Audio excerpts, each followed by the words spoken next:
Hello everyone and welcome to the Intermediate Strikers series. We're here with week 3 as the competition tightens up quite a bit. I'm here with Brando. How are you doing? I'm doing pretty good and kind of excited. We are week 3, round 1 of Swiss, which means we are on Imy's app. Kind of a, gimmicky map known for its KOs, known for the Rasmus band, but I think it's probably one of my top 3 maps. Like, if I'm playing a KO character or not, I think this is going to be a fun game. It's a pretty goofy map, and just to recap the ISS and OSAS formats in the Swiss stage, 3 maps are selected, 1 for each round, so that rounds start on time. This one started pretty late. A certain Chili member of Chili Saki was a little gone. But on the other hand, it's Imy's app, and Rasmus has just been locked in. Yeah, and we did see a Julie ban coming out from the side of the Chili Sakis. Kind of surprised. But Julie, Rasmus, both of them known for KOs. And looks like they're locking in the Asher and Juno. Are we thinking an Asher goalie pick maybe? That's a pretty good question. I'm not quite sure if that is the play. Asher is picked a lot in the forward role to do a little bit of dash punching. It's a little bit less straightforward than the Juliet, but it still has a ton of power behind it. So that's probably the most likely outcome here. Might be a Dubulokin as the final goalie pick. But overall, I think Bomb Squad pretty happy with what they managed to get in the draft. I think the Juliet ban was because Tanky is a very, very known Juliet player. Okay. So yeah, it's like if you know. And yep, you were right with the Dubu. Most likely Dubu goalie. If it says Dubu forward, I am going to go crazy for it. But yeah, looks like we get the Atlas goalie with the Rasmus and the Imy going against a Asher forward, Juno midfield, and Arctic on that Dubu goalie.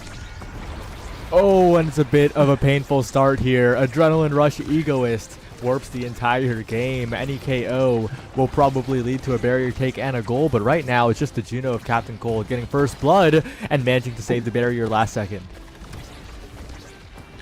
Yeah, kind of surprised. So far, not a lot of KOs, but a lot of core control in that top corner on the side of Chili Saki. Just maintaining that forward pressure. I think you're right that with that Asher forward can do those kind of cheeky 1-2 punches, but also good at just stuffing it straight through most goalies. And a Juno slide strike does slide it into that bottom pocket corner. And Chili Saki goes 1-up in this first set. Well played by Chili Saki on this one, continuing to push it forward here. Twinkle Saki onto dribbles, looking for the opening immediately, almost finds the barrier, but it's now Tanky pushing the core up. And it's going to be up to Fiverr to find a way to control this midfield here as the hook barely does not kill Twinkle Saki. And the Asher surviving there is really huge as Captain Cold is just completely controlling the midfield, out-dribbling Fiverr with the slimes and making it so difficult as Twinkle Saki goes for a dribbling play, almost finds a score, and Arctic pushing up so aggressively to keep the offense going. Yeah, and I think what we're seeing is just a lot of aggression coming out of Chili Saki, just being able to, once they get it forward, they're able to keep it up there for a long time, basically forcing the Bomb Squad to waste their cooldown so they don't have anything to attack with. But Bomb Squad here trying to make a play happen, but not able to get it through with the entire team of Chili Saki coming out to stop that push. Yeah, and Fiverr now with the dribbles with the flip available, has to use his Egoist, and Tanky actually takes out Arctic a little too close to the net. Another flip used, bottom side, and the coverage isn't quite there from Chili Saki. But if you're Chili Saki, I don't think you're too sad about that, right? That's 2 flips used on Bomb Squad. Yeah, and it's not like Dubu had any stacks or anything to lose, but that was... You KO the goalie and you have 3 flips on your side, you have to get that in. There's no way you mess up that bad. But Tanky Big Tanky trying to get a cheeky little KO on Arctic, but just not able to have enough knockback with that Rasmus hook. Yep. Don't mind me leaving and rejoining. Don't forget about it. Whoa! Arctic actually with the roll manages to nullify the flip of Tanky, and with that the resources mainly gone, but Twinkle Saki taking so much chip damage almost gets hooked, but the knockback got cancelled by Jacob, I think. I think you're right. They're just not quite the coordination there, and they are wanting to get this Asher out, but they're kind of losing any kind of pressure and just letting Captain Cold and Arctic just play with the core at the midfield though. Yeah, right now they're just keeping it away just barely as Tanky McTanky goes in. The Tofu Fortress is a bit of an obstacle though for the side of Choisaki, as it is the barrier being taken, as it is Fyra pushing forward. But once again, it's defended away in the midfield by Choisaki, who do have a ton of midfield potential here as Tanky goes for a dribble. But Captain Cold back to Tanky, looking for an opening as Tanky and catches Captain Cold's out clear. Once again, Bomb Squad capitalized very, very well. Yeah, and I think we were kind of saying this going into this. IMEZAP, really known for all the KOs. I think all these players are pretty much aware of each other's KO confirms what they can KO with. So I think it's just going to come down to who can maintain that core pressure. Caster's Curse, I guess. Yeah. As Tanky does find a Rasmus KO on the Asher, on Arctic, or not Arctic, Yeah, Twinkle. on Twinkle. That does mean that Arctic is going to have to burn this flip on the defense, leaving the goal wide open. And it is funny though, right? Because that was the first real hook KO of the game, and we're already in point 3. So the overall point was definitely right as 2 KOs come out, one on each side. It was Jacob against the center, and it was Tanky for the goal as Bomb Squad continue the scaling, and so many things could happen here. Yeah, and obviously Rasmus up front, you're seeing that Monu is going to be just a lot easier to get those hooks. Nothing too defensively for Choisaki. You're kind of hoping for either, I'm losing it right now, unstoppable, so you can tank those. But they do deny the hot shot from the Juno. Yeah, and with that Key Awakening gone, the draft is looking all Bomb Squad. They pick up the core control awakenings, they pick up the twin drive to continue holding down that single barrier, and importantly, like you said, they deny the key awakenings away from Choisaki. Although Stacks and Stacks is nice, although Primetime is nice, I'm not sure if Arc's going to be able to stack too much. No, that's the thing with those stacking awakenings. They're almost never worth it on IMEZAP because of all the KO threat, especially when you have a Monu Rasmus kind of denying you any way to cross opposite of them. There's a bit of trouble for Twinkle Saki, who's not being allowed to play the game pretty normally, and Captain Cold and Arctic, the defensive positioning not quite there as a duo. Solo the clears have been good, but Tanky even better alone, uses all the speed from the adrenaline rush to find the goal, and it's once again Bomb Squad looking good. Yeah, Bomb Squad just has so much of the pressure, forward pressure, going with this, especially with all that KO potential that they have, that Choisaki is going to have to be hyper aware of their positioning, where Rasmus is. But like you were saying earlier, Twinkle Saki was taking just so much damage early on, not really getting the play. And again, just not getting the play. And Tanky McTanky just dribbles a little bit, takes that Rasmus death touch, and nothing Dubu can do about that.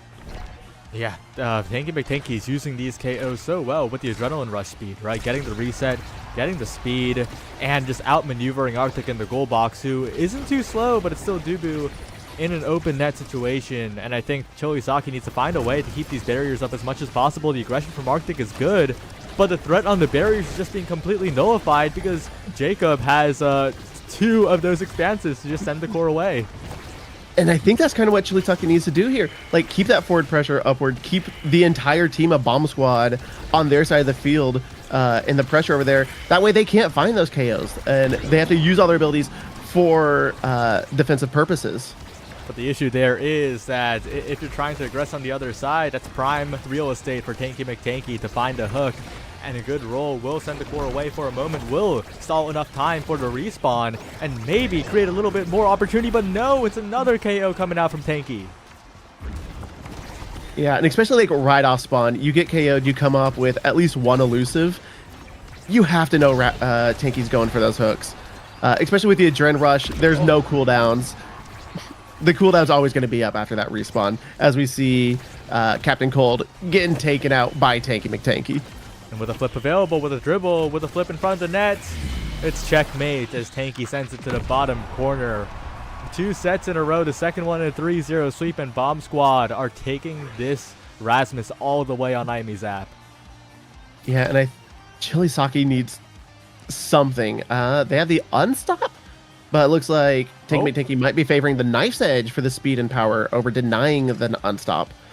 That might be a little bit of a drafting mistake. That might be an even bigger drafting mistake. As Unstop surely that Unstop's being led through. Okay. Thank you. But so the way I viewed this draft is that there's an argument to take Unstop first because Knife's Edge is not as good on the goalie, right? So you deny Unstop away. You're Rasmus. You don't want to fight against Unstop. So I thought that Arctic was going to take Unstop because that is amazing awakening on Dubu, especially in the Rasmus matchup. But no, it just keeps falling down to the Juno. And yeah, you can pop it, but you have, what is it, 6.5 seconds until it comes right back. And it's just going to be so much harder to find those KOs on Captain Cold here. But Tanky McTanky and Fyra just attacking the bottom lane and able to get that barrier as Tanky McTanky able to find those Rasmus hooks that are becoming just a little too common in this game. Yeah, Tanky's playing this so well. Fyra's playing it so well too, right? Just locking up the top side, making sure the clears are difficult, finding the goal there. And Chili Saki, it's looking rough for them. It's not that they have unwinnable composition, it's just that Tanky and Fyra are executing so well. I think we finally see the first successful evade of a Rasmus hook. That not only does that waste the cooldown, but it means Tanky McTanky does not proc that adrenaline rush. So it's going to be on that full cooldown length. So they actually have some time to play with. They do, but their net is still open. A good strike war will keep them alive for a little while longer, but Fyra has flipped. It's Captain Cold alone in the net as Arctic is lagging out, lagging across the map. Okay, well, good sportsmanship from Bob Squad. Lets Arctic return to his home in the goal box, but that's still a rough point with a KO found and with a goal open. I also thought Arctic was just going hyper-aggressive goalie, but no, Fyra goes hyper-aggressive. Aimee gets a KO on Arctic and Tanky McTanky able to just sink it in. Trying to close out this game here, 1 point away, our Bomb Squad from the clean sweep. All they need is one good hook or one good play on the barrier, and they could probably secure it here. The passing plays, the clear is not quite there as they get it out of the corner for the moment, but it's still going to be tough when Jacob is just sitting pretty. Two expanses to work with, a flip to work with. The hook is a bit of too much of an obstacle though, but Tanky McTanky gets past Arctic. Oh, Fyra gets KO'd by the Dubu roll. That was insane. Aimee trying to like blink across and catch it, does not see the Dubu rolling and gets caught off guard, leaving Twinkle Saki able to just take it up and walk it in and just strike it while all of Jacob's abilities are on cooldown. That was such an unfortunate blink on the side of Fyra. But maybe Chilisaki's way back into the game. If they can hold on, it's not going to be easy. It's going to be quite difficult, in fact, against this Tanky McTanky Adrenaline Rush Monumentalist. Trying to find a hook here and gets a KO from that range. The Monu doing so much work as Tanky McTanky now has flip and so much speed to work with. Yeah, now Captain Cold and Arctic just kind of have to try to lock it down, keep them from getting that barrier until Twinkle can come back up, and just not able to hold it down with a 3-man push there. But Twinkle Saki trying to make something happen, using an Ash roll, but Jacob sees it coming, clears it straight up, and on the side of Dubu, Dubu is uncontested, trying to find a clear, find the angle, but Twinkle Saki just is not able to avoid the hooks. Yeah, that's the key here. Captain Cold redirects it upward. There was a strike picks up on Jacob. They could have gotten the barrier there, but it's so rough. And it is Bomb Squad who do play better. They do win more, and they do secure this game in 3 sets. Yeah, good attempt on Captain Cold trying to do the jump flip to catch it, but just barely missing. And Dubu does not have the speed to catch up to that. That match was purely... It was an Aimee Zap match with Erasmus on it. Let's be real. That's how we kind of see Aimee Zap goes. It's a story as old as time. Yeah, and it's the power of being on a team where you have a player who is very strong on both the Rasmus and the Juliet, right? It's a lose-lose situation for the opposing team. Yeah, and it's not especially in this kind of format, where they do their bans in game. It's not like a situation of they have one person on their team that can play Rasmus really well, one person on their team that can play Julie, and you're just trying to guess who's they're gonna try to put first as first pick. Tanky McTanky, apparently good on Julie, good as we just saw, good on the Rasmus. They're just gonna put him up front and get whatever Chili Saki deems the lesser of two evils in this situation. Yep. Well, it is time to go to a bit of a break as we wait on the last 2 matches to finish from this round. Brando, anything you want to say before we say goodbye for like 5 minutes? I think you should always ban Rasmus. I don't care how good the Julie is.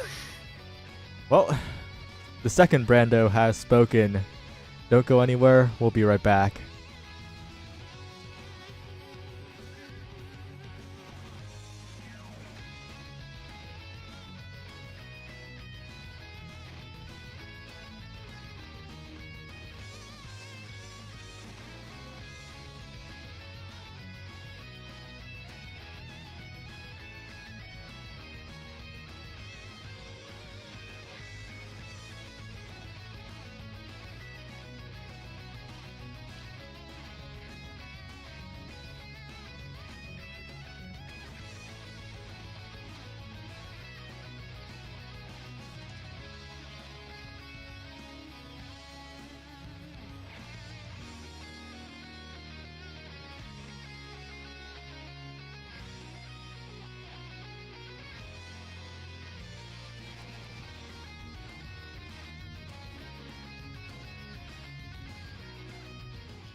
Welcome back, everyone, to the Intermediate Striker Series, Season 1, Week 3. We're here with Paying Off the Refs versus Bongoni Brawlers. They're both 0-1.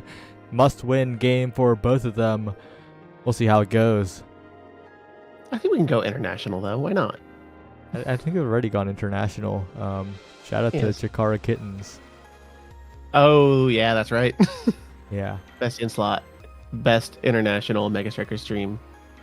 Confirmed. Yeah, that's what BIS stands for. Best International Strikers. But yeah, going to Clearing Corp, Test Chambers.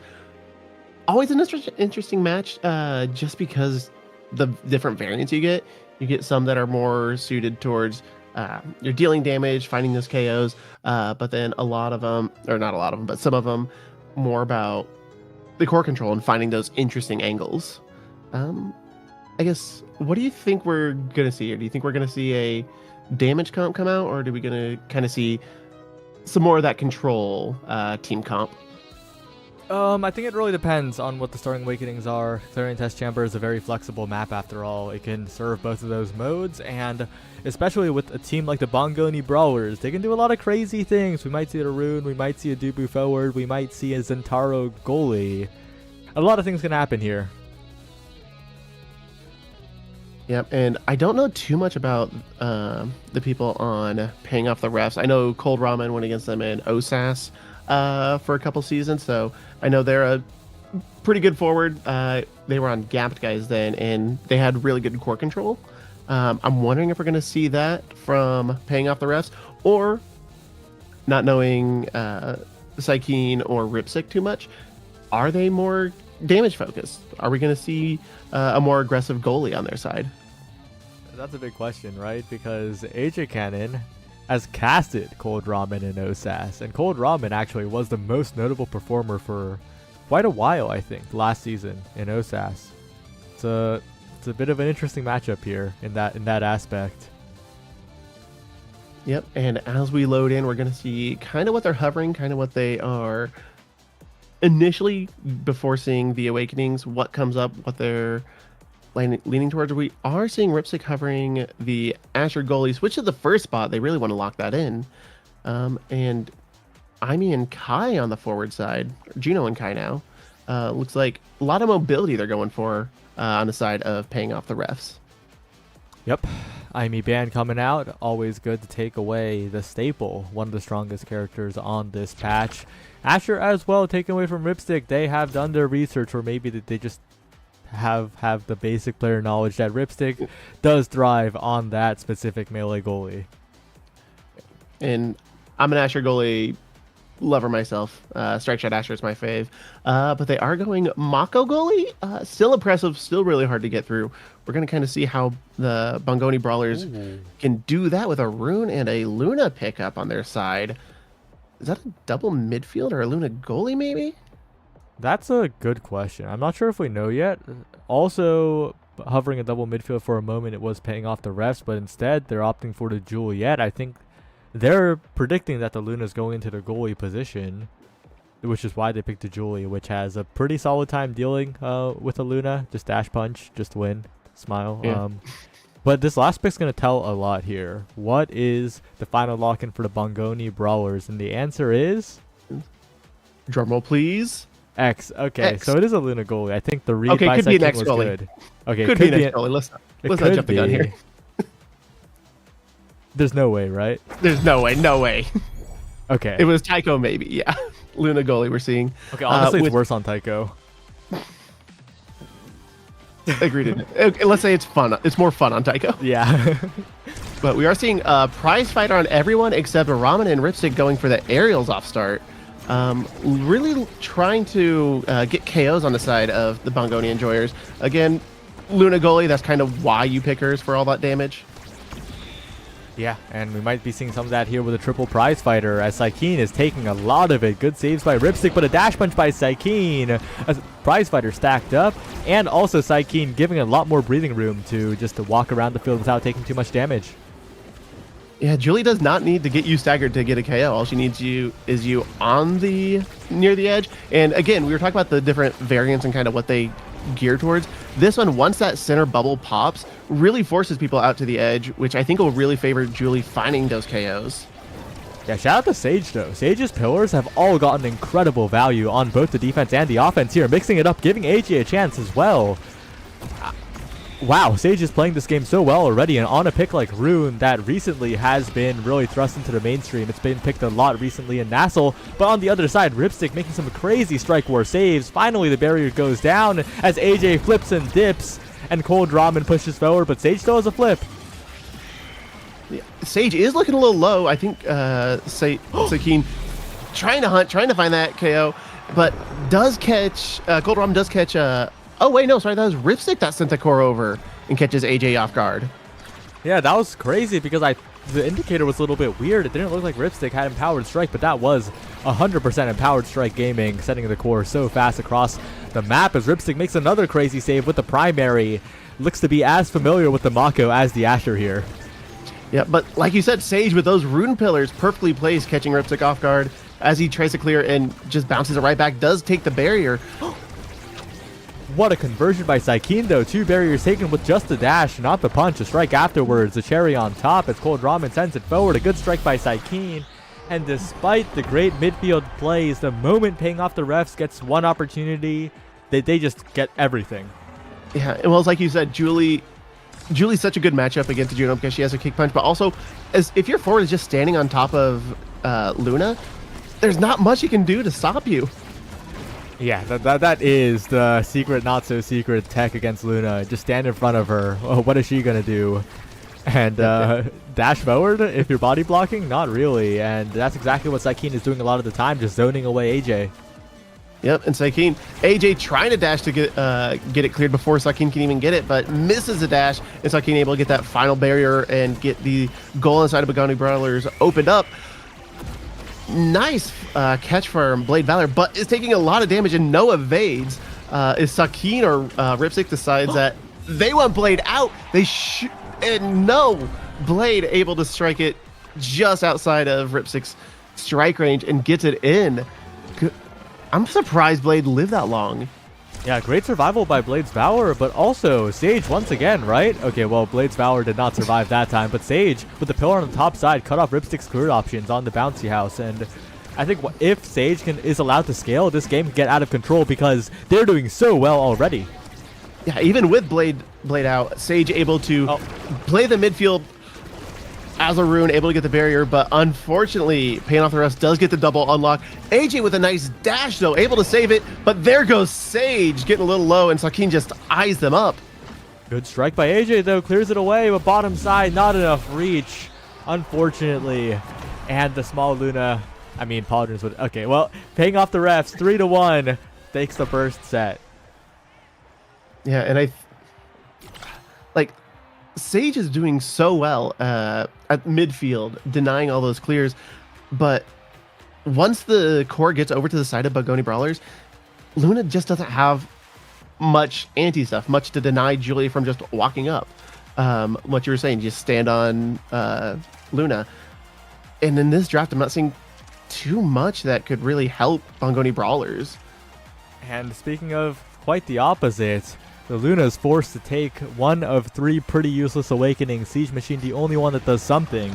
And that something is not very much, right? The only benefit is slightly additional range, and honestly, not really achieving too much. And Sykin as well, picking up the Adrenaline Rush there, right? Adrenaline Rush and Prize Fighter on this Juliet, but on the other side, Sage and Blade's Valor manages to find the KO and convert a barrier. Well played.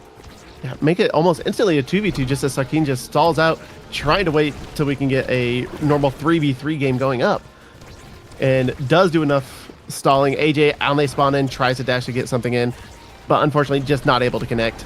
And now the core is on the side of Bongoni Brawlers, which is not where they want to be. Yeah, they almost get a good play as Sage goes in for advantage, takes out the midfielder. Wait a second, that opens up a scoring lane as AJ comes in as well. Pass up to the top side, pillar formed. The first real pillar missed by Sage. It's all good though. They'll have many more tries because AJ still has a barrier. Yeah, and Sage doing so much work in this match, while Valor is just trying to bully that bully Mako, bully Ripstick, getting them down, but just doesn't have the abilities or the power to confirm the KO. Tough situation for AJ now. Needs to be perfect on the defense. These slimes are scary, but Sage manages to get it through, and a good hit stun by AJ. Makes it so that Ripstick cannot catch the core as Blade's Valor sends it in.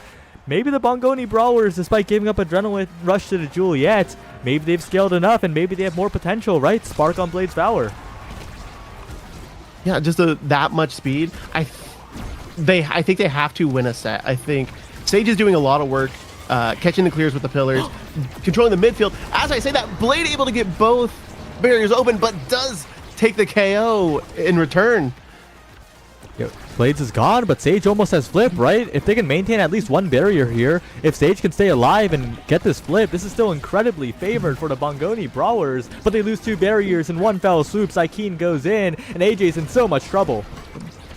Yeah, and Sage is just trying to get skills to connect, get those strikes, and does get the flip at the last second, burns it defensively, almost sends it around the world, but not able to make anything useful of it. Blade Valor bull rushing into the Mako, pushing her out of the way so Sage can just sink it in cleanly. Oh, and it's such tight margins, right? It is so close. But Bongoni Brawlers are holding out just enough to get that, just enough offense to find the goals. And as you say that, Sakeen does find a KO on Sage, and now trying to get this power play. Sakeen does have core flip, but oh, Cold Ramen and Ripsicon just a little bit out of position, does give up a barrier, but Sakeen is able to get that final barrier. AJ's not looking too good. There's nothing Luna has here to get from getting KO'd as soon as Sakeen gets some abilities up. That was a really good bounce by Sage, though, off the very corner of the terrain. Manages to clear it away. Normal bounces wouldn't have sufficed there. Sakeen goes for a crazy dribble play. Not quite enough as AJ is healed up. Has plenty of meter as well. Good banish by Sage to get out of there. And a good pillar to solve the play. But Cold Ramen goes in. Doesn't quite get the flip. Doesn't quite have an angle. As Blade's Valor is taking so much damage. But taking damage is fine here because Sakeen doesn't have a clear kill confirm.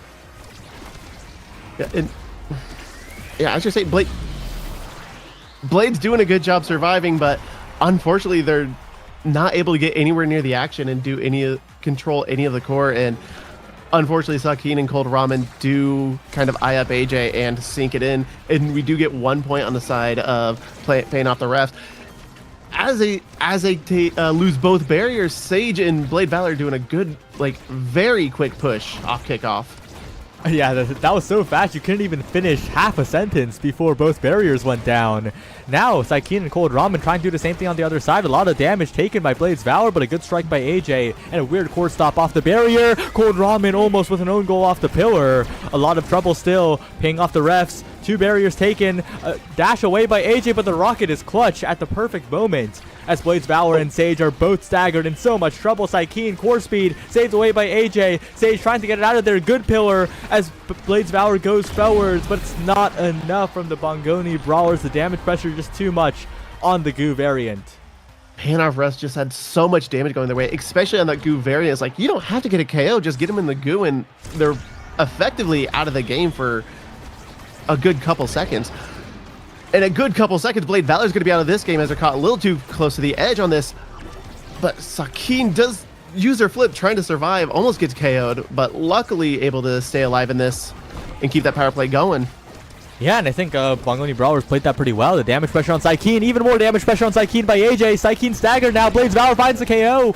The damage pressure from all 3 members was perfect in the reverse power play. They were down a member, but they still kept going onto Sakeen, knowing that if they bring the Juliet low, they can find some pressure. They could lower the pressure by taking off a prize fighter stack. And now with the pillar, incredibly well played by Sage with a meter available now. The banish goes in, set up, trying to find a flip, but doesn't pull the trigger early. Still maintains it for maybe a future play here.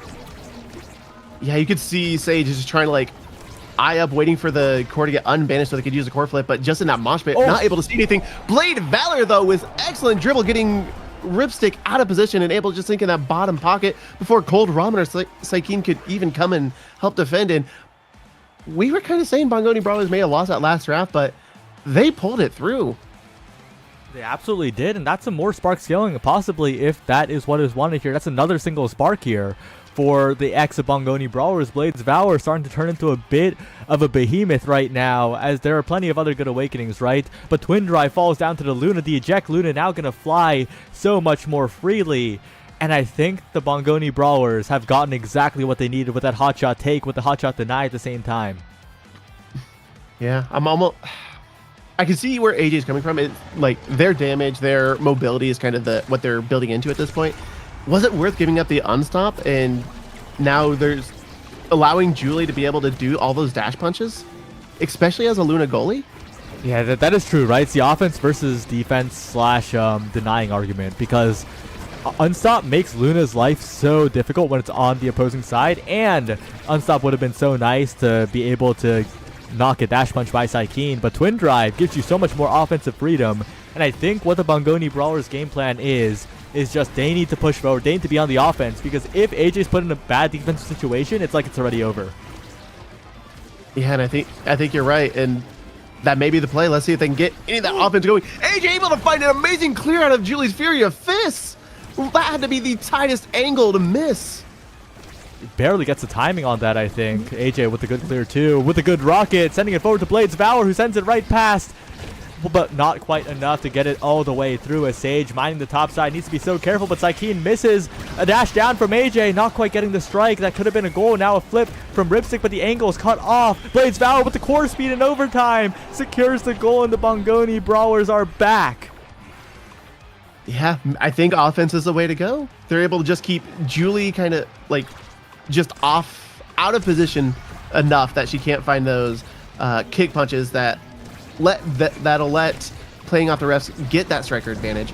And if they can dish out enough damage, especially with Blade with the double sparks, if he can pick up power, Bongoni Brawlers might just be building into the damage comp is what they need. Quite possibly. Sage in a bit of trouble here, but so is Cold Ramen as the core sent up to the top side, and Sage pushing in aggressively. The fast strike is what is perfect there, and they maintain a barrier on the other side as well, and Ripstick getting chipped down. AJ heals up just enough by picking up an orb on the return. They lose a barrier, and Sykeem and Cold Ramen might have a chance, but Ripstick is on death's door. Yeah, but Sage and AJ are not doing too good themselves. AJ is able to hear up, but Sage does get caught in the goo and gets slowed down, and AJ not able to catch it with the dash. Yeah. Like, even though they're building into this damage, these damage abilities, they just weren't able to dish out enough damage to make use of that goo variant that we saw just in the previous set. Quite unfortunate, but it is still another point, another chance for them, especially because with that set win in the previous set, they have another set to scale with, right? They have a lot more time to work with. They might even not need that time. They might be winning here because it goes around the world. Blaze Valor finds the perfect angle around Ripstick. What a play by the Bongoni Brawlers. Yeah, just using those the bumper positioning and bumper angles to their advantage, like you said, around the world, able to sink it in. And Blade and Sage able to get those two barriers early, as we see Sykeem able to get the KO early in this variant here. Oh, and a bad angle by AJ. Unfortunate, but that's two barriers going down. Well played by Sykeem to play with the dash. A good rocket by AJ, though. Takes a barrier on the other side. They can get out of this corner. It'll be huge, but AJ is so low. And I think it's for the best that point went in right there because AJ was going down. Yeah, and only one prize fighter stack, but it's one less you would get if you got KO'd at the end right there. Yeah, and that would be 3 that Sykeem would be at. On 2 instead at the moment, which is a little bit more manageable as Sage is positioning so well away from Sykeem, making sure that Juliet can't get those dash KOs for free. And now Blades Valor with the pillar at their back, trying to find an opening here as AJ goes around the world. He hits stun, forces out the core flip from Ripstick, and AJ maintains 2 barriers, but Sykeem comes back from the banish. Doesn't quite get the flip afterwards though, but an amazing KO by AJ, and Sage flips it away. Perfectly played to get it out of there, and now Sage picks up an orb to stay alive. Yes, and now we see all 3 members of Bongoni Brawlers trying to make that use of that power play, trying to get the goal. They do get the barrier open, and now it's the open goal on the side of paying off the refs. Ripstick not able to deal with Blade Valors, and a Luna Nuke coming in to sink it in.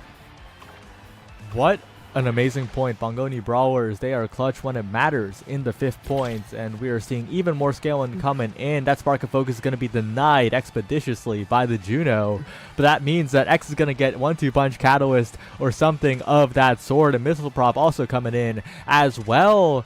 But that might be a bit of a mistake, right? Because Juliet and X are next in the draft order, and that's a 1-2 punch Juliet. Yeah, like you were talking about X get 1-2 or Catalyst, but with Julie right after, whatever X doesn't take, Julie is going to. So yeah, Luna does get more damage. They're kind of just going with their game plan, building into that damage. But Julie is as well, but maybe that missile prop is a deciding factor, getting that Cold Ramen's Juno off the map immediately. Yeah, that additional damage definitely played a part in that Crater KO there. As Blades Valor now pushing forward, and these rockets with the earlier Siege Machine are truly cross-map. Maybe the value will quite be there as they take an early barrier, and the scaling has truly kicked in for the Bongoni Brawlers. Yep, as we see, anytime Sykeem gets the core, they just walk it up because they know it's going to be risky if Luna has to challenge the Julia 1v1. They go for the dash, and if they miss, Julie gets a free shot. But if they hit it, it's kind of that high risk, high reward.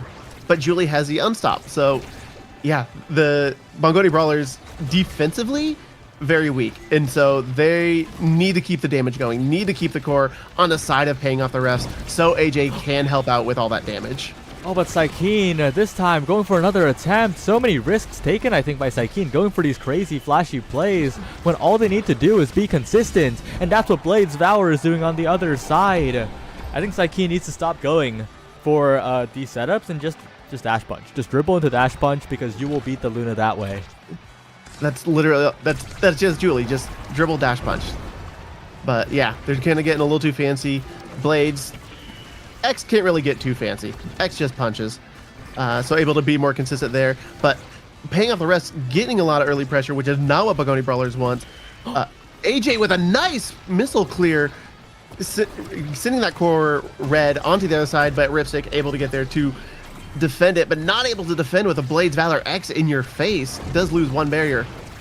And Sage is keeping it up, but oh, weird pillar, but the strike reset is there to save it on the side of Sage. And Sage, once again, so aware of Saikeen, right? Just dipping back whenever they step near the edge, but this time, the cooldowns are all gone. Bongoni Brawlers overextend and paying off the refs, bring it back to a tied game.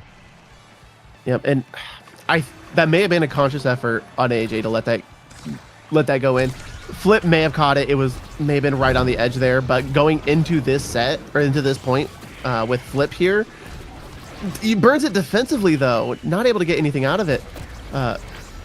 Cold Ramen taking a lot of damage though, burning their Flip as well. Now there's one Flip on the side of for Blade Valor, but if they can just get the core over there, can they get the barriers down and get something happening? And no, the Bongoni Brawlers not able to play the defensive game and get that core cleared up. And Blades Valor wasn't able to do much that entire point. The paying off the refs just had so much pressure up front. Yeah, and that's what happens on the bounce house if one side manages to keep up the barriers. It's a very volatile map. I've heard it be called the Inky Splash Zone of Clarion. And it kind of is fitting in how explosive it is. But the one who's explosive right now is Saikeen. Getting massive, flipping and dashing it in. That's the gameplay we need to see from Saikeen as they take the set. Yeah, just get in there, flip if you need to, kick punch it when you have to. Well, but we do see... Looking at the Juno draft, up front. what are you looking at? There's no way that Spark is getting down to X. I can guarantee you that. I am seeing an Egoist up, and we did see X with Catalyst. They're denying... Yeah, Julie's going to have to deny the Egoist from X as well, leaving Deadeye right up for Luna. And AJ going all in on that damage. With Missile Prop Deadeye, that might be enough. That's going to be a lot of damage coming out from Luna there. I'm surprised X didn't go for Fight or Flight. I think that additional speed would have done a lot of work, but instead wants to get some better strike wars, it looks like, against Ripstick. And of course, Fight or Flight not doing too much for the Mako. So there is that line of thought there. The part I'm more confused about is Deadeye falling. I guess it's like an unfortunate necessity, the lesser of two evils, but in the end, right, it is so tough to draft around so many win conditions, and that's what Bongoni Brawlers are excelling in right now. But their win conditions are powered up, their weaknesses remain the same. Yeah, like you were just saying, they've been scaling so far into damage, but they're not able to get that damage out before paying off the rest can make something happen. Paying off the refs has the speed, and then unfortunately, I don't know if it's pass or a dribble attempt from Saikeen catches the Rune Pillar, and they do give up a barrier. And Blade Valor able to take that second barrier as well. And a great shot by Sage from the midfield. No one catches it. Saikeen saying sorry, knows that that was the Juliet's job in that moment. As Bongoni Brawlers, again, a well-needed insurance point in a map variant where Juliet otherwise would be better. Oh, and Sage with an unfortunate miss with that pillar sends the core back. but that's a critical KO. That was full meter on Blade's Valor, and Saikeen opens up the game, has the adrenaline rush, has the passing play, but Cold Ramen doesn't get the strike. But that's a KO found by both AJ and Saikeen. It's a 1v2 as the barrier is taken, but Blade's Valor coming back. One strike interrupt would be huge here, and it is interrupted for a moment. Good, well played by AJ on the dribble to keep the point alive as Blade's Valor goes in, but doesn't quite have the reach as Cold Ramen and Saikeen play much better in the open map as the slimes are coming in, as the passing plays go out, as the power is being abused by Saikeen right now with the 1-2 punch. Goal not going in just yet as AJ dashes forward. The slime's not enough. The dash punch a little late, and they hold on, but for how much longer? AJ, the slimes by Cold Ramen overwhelmed the Luna, and well played by playing off the refs to continue that power play, continue the scoring, and now they're just 1 point away. It's like what we're seeing really early in this match. We were kind of talking a lot about a lot of Sage's good plays, good pillars, but paying off the refs is having so much control, pushing it so far forward that Sage has to fall back and help AJ because Luna just cannot deal with a Julie in her face, let alone a Julie Juno. And so Sage is kind of really limited in what they can do. And now that they're finally getting an offensive play going, that is, they get the barrier down, but not able to come back and help defensively. And unfortunately, Bongoni Brawlers, I think they spec'd too hard into damage and not enough into defense. They just did not have the answers. In that last point, I knew it was over as soon as Blade's Valor didn't get the flip after the barrier, because in a game like this with a comp like this, it's all about maintaining possession. You know, Saikeen was standing in the enemy goal box while his goalie was getting beat up because he knew one opening is all it takes, right? Juliet wins this matchup, the 1v1. And that's exactly what happened there. Bongoni Brawlers, well played. I think their game plan definitely was solid. But in the end, they just let it slip once, and that was the difference here. Yeah, I gotta agree. Blade Valor and Saikeen, both basically standing in the enemy goal box, waiting for those openings to happen. And early on, Saikeen was trying to get a little too fancy with it. We were kind of what we were saying. But that last set, like you're saying, they just, like, the core just needs to get to them one time, and Julie will always beat that Luna almost 9 times out of 10.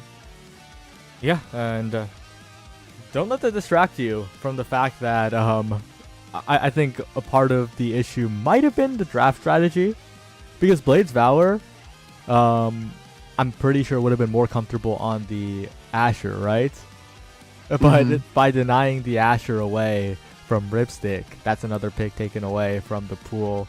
So that's a little bit of an unfortunate circumstance there, but honestly, I don't know. I think Bongoni Brawlers played well. It's unfortunate that they're 0-2 and out of bracket contention, but that was very impressive. That was a very close game, and they brought it all the way. They almost won that. Yeah, they really brought it back, especially kind of going back to the early game. After that first draft, we were saying Bongoni Brawlers didn't get anything really useful, anything they could actually scale with, and they proved us wrong, and they took it to, I believe that was a set 5. Yep, set 5.4. Almost the closest it could be.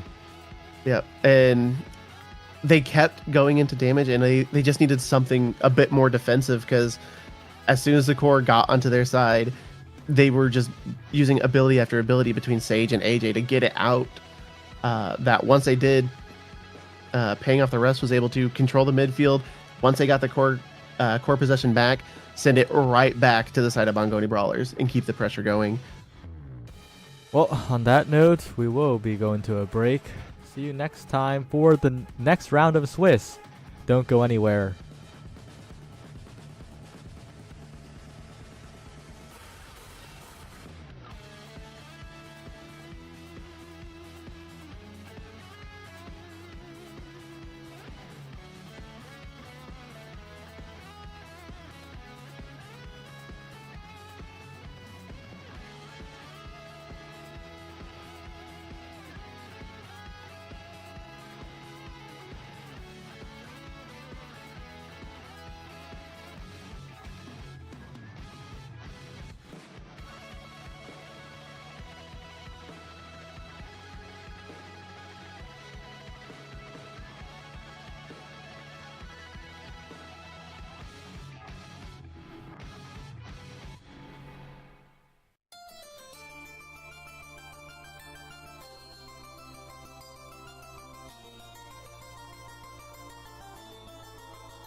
Hello and welcome back to Swiss 3 of ISS.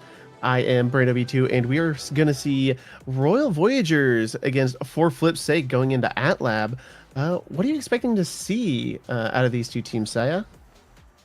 That's a very good question. I know these players have a bit of history with each other. Daru and Kashira are pretty close, I think, in real life. Not in real life, online. Maybe also in real life, I'm not quite sure. But I think these two teams, I'm a little bit surprised they're 1-1. Of course, the top of the table teams are the top of the table teams, but I think both these teams are contenders to qualify. I think they could both do it. They just need to lock in. And we are seeing a double heal ban on the Atlas, ban on the Now. So not a lot of heals going to be coming up this game, especially on AtLab. Using that black hole for some damage, depending on your team comp, might be what one of these teams wants to do. We do see a Rasmus lock in for Daru. Yeah, Daru on the Rasmus, I think, is something that is a player that I trust on the Rasmus in the sense that I think they will be performing. Storm as well, a very, very stable goalie. I think will make it pretty difficult for Flip's Sake, but For Flip's Sake has 103,000 channel points on them, and Royal Voyager Space Brigade has 10, so maybe we're wrong. Maybe chat knows something we don't. We do see a Kazan on the side for Adrian. I'm going to be interested to see how well they stay alive and picking up the Rampage start. Actually, Engel Senpai and Scrimmache, the only two picking up Monumentalist. Everyone else going for the Rampage stacks for the size. Makes sense here. Double barrier map, AtLab. If you can get a push going, you can get those barriers pretty easily. As we see right there, Adrian. Sea Storm is favoring that bottom one. Just take the top one just to get out of the way. Although Adrian is taking that damage because on very, very low on stagger, picking up Royal Voyager's Health Orb.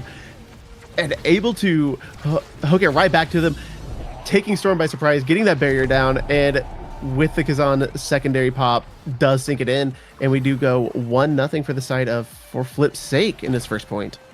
Well, yeah, that point was action-packed all over the place. Adrian almost falling, but barely staying alive and scoring in the end. I will say, though, very confused at the Monumentalist pick by Scrimmache. I thought we left those ages behind. Monumentalist, a bit of a downgrade on the goalie Dubu, and Scrimmache seems to not be a knower, so if you do watch back this VOD, that is something that I advise to change. Makes your logs less effective and all of that, as Adrian's once again on that store. Yeah. I will say, it is a strike shot Dubu with Manu, which... That doesn't change anything. That doesn't change anything. I was going to say, it's still not great, but it's better than Mom Boots.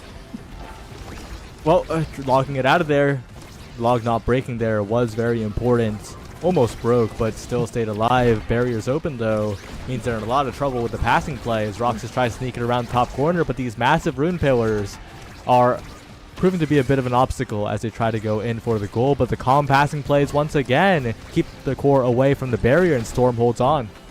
Yeah, Angel Senpai taking a lot of damage, but remaining calm, using the evade. They see the Mako trying to eye them up for a KO, and not panicking at all, even as they're staggered here, just going to play it safe. And try to heal up so they can get back into the action and help get the core out of their side of the field. But unfortunately, Scrimmache does not flip and does not catch it as Daru sends it in. And now we see it 1-1 in his first set. Okay, since it's still early in the game and I'm getting some questions from chat, Manu is bad on goalie Dubu specifically because it makes the log big and the log will then break on the brawler, leading to incredibly reduced effectiveness on the defensive end. It's just a strict downgrade. It's not the craziest thing in the world. Like, if you have to deny now by picking it up, if you deny like a rune in some circumstances, that's fine. Like, it's a downgrade in the sense that it's not game losing, but it's like worse in most of your interactions. Yeah, and as we see right now, one berry down on both sides, but for Flip's Sake, trying to make something happen. Kazan with Flip does use it. Kinde makes anything happen, just waits it out, not able to find a shot. But we do see Roxas getting KO'd, and Adrian kind of trying to keep the core and get the KO, but no, Angel Senpai just pops a pillar and sends Roxas out, and now we get a power play on the side for Flip's Sake. Yeah, and the banish goes out. The pillar tries to form, and Adrian's Kashira setting up on the banish finds the KO as well. Roxas and Daru need to do a lot of work here, trying to get it, but no one strikes the core in the center. Takes out Daru, an easy goal for Flip's sake. They stay afloat. For Flip's sake, really taking advantage of all this damage that's coming out. I'm not even sure where all this damage is coming from. If they're just catching rune pillars with the Manu, if they're popping the black hole, but Royal Voyagers is tanking a lot of damage, and for Flip's sake, just taking full advantage of it. Yeah, lots of damage here. On to Adrian this time. Maybe they can secure some kind of KO, look for some kind of angle, but Screamiche is on point with that roll, getting it away, trying to find a dribbling play is Engel Senpai. Not quite enough as they go for another log on the bottom side. Flip available, but a good save by Storm keeps the barrier up, and Royal Voyager Space Brigade need to keep at least one barrier up to stay in this, as they do a lot of damage with the center. Oh, such a phenomenal KO play by Angel Senpai, trying to get Roxas with the pillar. Roxas does do the evade. Angel Senpai just says, okay, checkmate, I'll pop a second one. And Roxas just not able to get clear and get out. And now, for Flip's sake, just trying to make something happen with the striker advantage. And unfortunately for them, Royal Voyagers holds strong and keeps the core alive. Dangerous spot on the bottom side. A banish catches the core too, so not a scoring play for the moment. A good flip by Storm to not panic, to not lose the goal, not lose the set. For the moment, a good clear around as Angel Senpai tries to get in position and does get Giga blasted off, but Roxas can't quite get there. Well played by Kashira to get in position for that goal, and for Flip's sake, take it 3-1. Yeah, a lot of damage coming out for Flip's sake against Royal Voyagers, but Flip's sake also a lot of good control, able, once they can get possession of the core, able to get something going. And we do see perfect form coming up, and the Kazan actually going for the size on the built diff. Yeah, a lot of size for Kazan does make the game a lot easier in terms of this overwhelming strike war potential here. And with perfect form falling to Rune, I think for Flip's sake are in such an amazing spot. The Timeless Crater as well, of course, makes the log a little unwieldy, but the Timeless aspect is going to be so huge as the Screamiche is going to push up, walk forward, drop the Tofu Fortress, and then it's going to be so difficult to play. Yeah, if Screamiche can get extra special or really any kind of cooldown reduction for that ult, that Tofu is just going to be up non-stop in this match. And especially because they've been walking up pretty comfortably as well, and of course locking this barrier down. This time though, a strike shot will take care of Kashira, and once again these pillars come in, but not quite enough. A passing play to the bottom side, well played by Roxas, but Screamiche finds a strike war. The strike mechanics on point from the Dubu as they save it once again, almost get it out, but it gets forced through eventually by Daru as the barriers open up.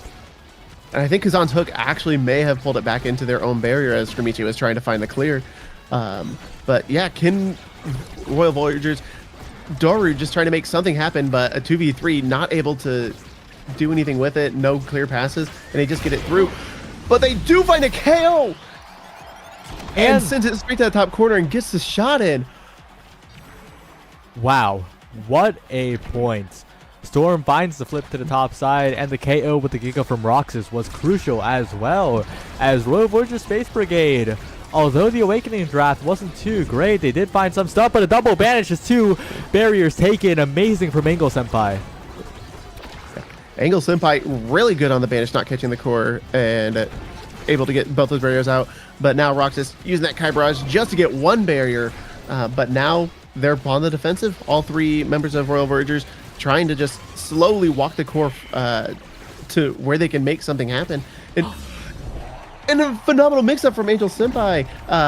The Storm, thinking they're going to clear her up, uses the strike shot, and Angel just goes, no, and shoots it straight at Storm and through Mako for the goal. A bit of a no mix-up there. I think Storm was just a little too overconfident on the pass read. I did have the primary available, but didn't quite reach it. But this time, excellent defense, keeping one barrier up for the moment. The issue is Roxas and Daru aren't really getting many opportunities to plan the offense because Kashira is so massive. Adrian is standing there and just striking it over and over, and Angel Senpai just setting up, and Screamiche, although that's a missed roll, the missed roll doesn't actually get punished at all, so all is good. never punished on the side of Screamiche, but now they finally got the core over there, but do they have the abilities to make anything happen? Storm just trying to keep it up, but no, the Dubu Tofu comes out and says, and just denies them any kind of forward pressure. Barrage is good. The Giga Blast sends it forward, but again, the forward pressure not quite there from Royal Voyager Space Brigade as the strike up to the top side. Adrian is just so massive now. That size is so difficult to deal with. Yeah, and Kazan just has so many abilities, and being able to scale with that size, with that crooked hook into that longer strike, it's just going to be hard, especially Storm does not have a lot of mobility as Mako. They have a lot of anti-stuffing potential, but once they lose the barriers, that Kazan's just going to be able to send it right around them fairly easily. Once again, trying to find a pillar this time, but blocked away by Storm, and a great save by Screamiche. Once again, Daru attempting a take, but Daru lags out at the wrong moment. Daru actually having several attempts to go for the core, but I think they just keep lagging and not using the flip to get the barrier. That could be the lag issue. That could be them saving it to survive right there. Well, once again, Kasher on the dribbling play. Not quite there, though. Easy clear by Storm, but has a flip. Bottom side, top side. It's a mix-up, and Storm gets caught by the no mix-up. No strike at all. No strike. Hooks it just through themselves, really. Oh, and you know Storm was trying to react to the strike because Storm is a very solid fundamental goalie, but Kasher just doesn't. Kasher just says no. Just catches you off guard with it. But big opportunity to pick up an Awaken here. Picks up the Stagger Swagger. Interesting. That gives Fighter Flight over, and that gives a lot of potential to the enemy team. I think Missile Prop's a bit of a mistake, though. Extra Special might have been the better pick here. But it is stacks on stacks falling down to Screamiche, and I think Screamiche is going to be pretty happy about that one. Yeah, Dubu loves that speed. The missile prop might have been just kind of an early deny from the Dubu, but yeah, like you said, not sure it was really worth it. Letting Fighter Flight and stacks on stack fall through anyways. Yeah, I'm confused on that stacks on stacks falling through in the favor of Roxas, because that gives the Kai a lot more speed in the midfield. I think Kashira could have done a lot more with it on the Kazan, and that could have been a win condition, but maybe they've already won. Maybe they have enough win conditions. Yeah, and I could see the Stagger Swagger. It's a little bit of base speed, and Kazan does tend to get hurt quite a bit, so they might be getting a lot of speed boost just from that Stagger Swagger like they are here, proccing at that 50% stagger. But yeah, Screamiche and Angel Senpai just needs to get it over there, and Kazan will make it happen. Just too massive. just Yeah. too big, too many abilities. You got that hook. How do you cover that?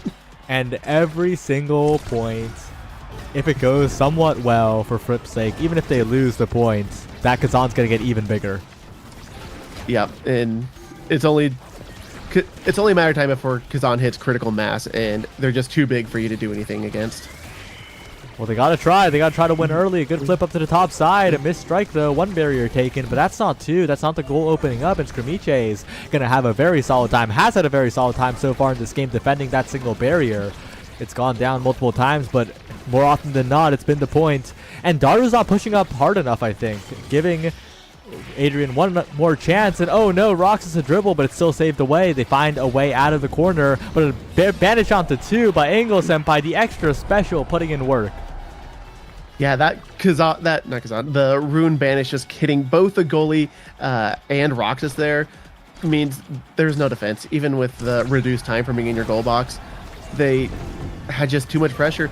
And extra special doing work on banishing that Roxas, but not quick enough to save the barrier, and an unfortunate Tofu, the core gets through and takes that second barrier, and this might be the push-up that Royal Voyagers need. They need to make something happen here before that Kazan gets even bigger.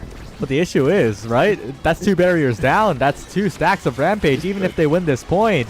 Out of control now, as to the bottom side it goes. Storm doesn't have cooldowns, and for Flip's sake, will make it the bracket. Yeah, the size on that Kazan, that was only 4 stacks of Rampage. Like you were saying, even if they did win that, that's just a bigger Kazan you're going to have to get through. And it felt like they did not have the damage potential, especially once Kazan does pick up that Stagger Swagger, to reset those stacks. Yeah, well played by the side for Flip's sake. All three members doing incredibly well in that game. And Yeah, it was just a very one-sided game once they got Kazan rolling, once they started outplaying. And I think one thing I noticed though was that side of Rogue Voyager Space Brigade, they weren't really abusing the Monumentalist Dubu, right? I think Daru spaced too respectfully, which is sort of what you're supposed to do on Rasmus to try and make use of the pendulum swing sweet spot. But against Manu Dubu, you kind of have to get in there and make the log break on you and take out their defensive ability. So it was a little rough. Yeah, sometimes you just like you have your setups, your kind of win conditions that getting your pendulum swing spaced out just enough, but sometimes you just have to get in there and win the strike war. Well, that was a very well played game for Flip's sake. We'll see them in bracket in just a second, along with the rest of the teams that do make the bracket. Don't go anywhere. We'll be right back.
Welcome back. We're now entering the bracket stage of the Intermediate Strikers Series, Week 3, hopping in with Bomb Squad versus Chikara Ban.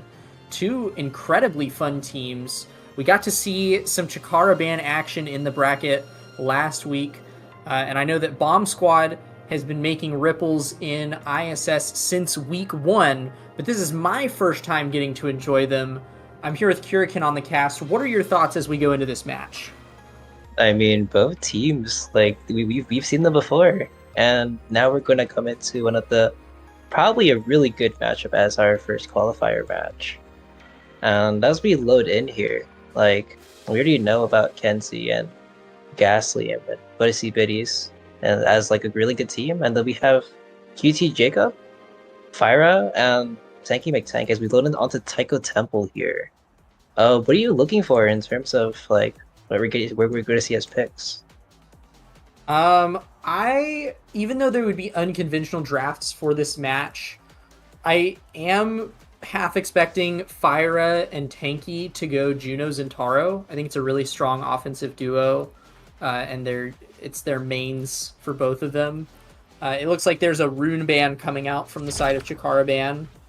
Oh, and a Juno ban. Okay, so the Juno Zentaro is off the table, but I definitely wouldn't be surprised if they run that. It looks like Kenzie is hovering Juliet here.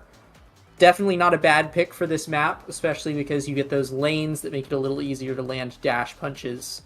Oh, and speaking of, there we go. Essentially the same character. It's Juliet 2, everybody. Asher is our first draft. Incredibly strong on Taiko Temple. Undoubtedly going to make a difference here. And on the other side, we see now when Atlas gets taken, Busty Biddy is kind of just hovering over the Atlas and not getting it, unfortunately. We're gonna see not Kenzie, but Ghastly, otherwise known as Official Fangirl, hovering over the Aimi here. And Busty Biddy's on the Zubu here, so we're gonna see anti-shove and just shove in general. Yeah, I like this now pickup from, presumably that is Fyra on the now. Very, very good at holding the lane. And there's the X as well. So this is a double healer X comp. I don't know that the double healer is needed. I think these are just good characters. Like Now and Atlas are really, really strong on Taiko. And yeah, it is a 1-2 punch egoist start, triple egoist for the side of Chikara Ban. And then 1-2 punch on QI Jacob and Tanky for Bomb Squad. We're jumping here into set 1, and already the core is just flying about. We're about to watch it do even more of that. Yeah, Tanky's sending it upside, trying to ban. He does ban the first barrier here, and on the side of like Bomb Squad, they have like really good synergy. Like we've seen, even though like you probably saw like week 1, they had like really great synergy playing against like other teams, and currently they're still like having it set up with 2 barriers still up. Yeah, and we will see the Egoist come online here shortly. A slight energy advantage in the favor of Chikara Ban, and they're getting a really strong corner offense here, but it does get cleared topside to Tanky here. There's Fischl getting the Egoist here, is going to try to use that speed boost to make progress on these barriers. The flip comes out, but no barriers are found yet. We're back to a neutral state. Yeah, but not neutral on the side of Energy Awakenings, as QI Jacob has their flip up, and Official Fangirl does kill the Fyra there and finds the goal, as well as Kensig does throw his Pathfinder and finds the first goal. Yeah, a very nice turnaround there for Chikara Ban. Just capitalizing on QI Jacob being a little too far back in the goal box there, and getting a nice KO. I'm sure we'll be seeing a lot more of these Atlas ults coming out, as it looks like the KOs are coming online for Chikara Ban now. But that is Kenzie now looking low in the midfield. And Kenzie kind of just staying back while Ghastly does all the work. X Maximus finds one barrier. Teki with the flip ready. Busty Biddies also with their flip too. And is looking kind of dangerous as Kenzie is brought to a very low state, kind of just hugging the barrier to try to get Tanky to let go. Yeah, Tanky does have flip here in front of the barrier, but the Official Fangirl running up with that Egoist proc once more. Tanky finds a KO onto the Asher there. Nice corner offense there, but Busty Biddy is able to clear it out with the help of this Aimi. 2 flips here on the defense. One of them might have to be burned here as Kinsey comes back online, but it looks like they might escape scot-free for now. Yeah, flips unneeded here as Fire does proc their Egoist, and speed is the name of the game here.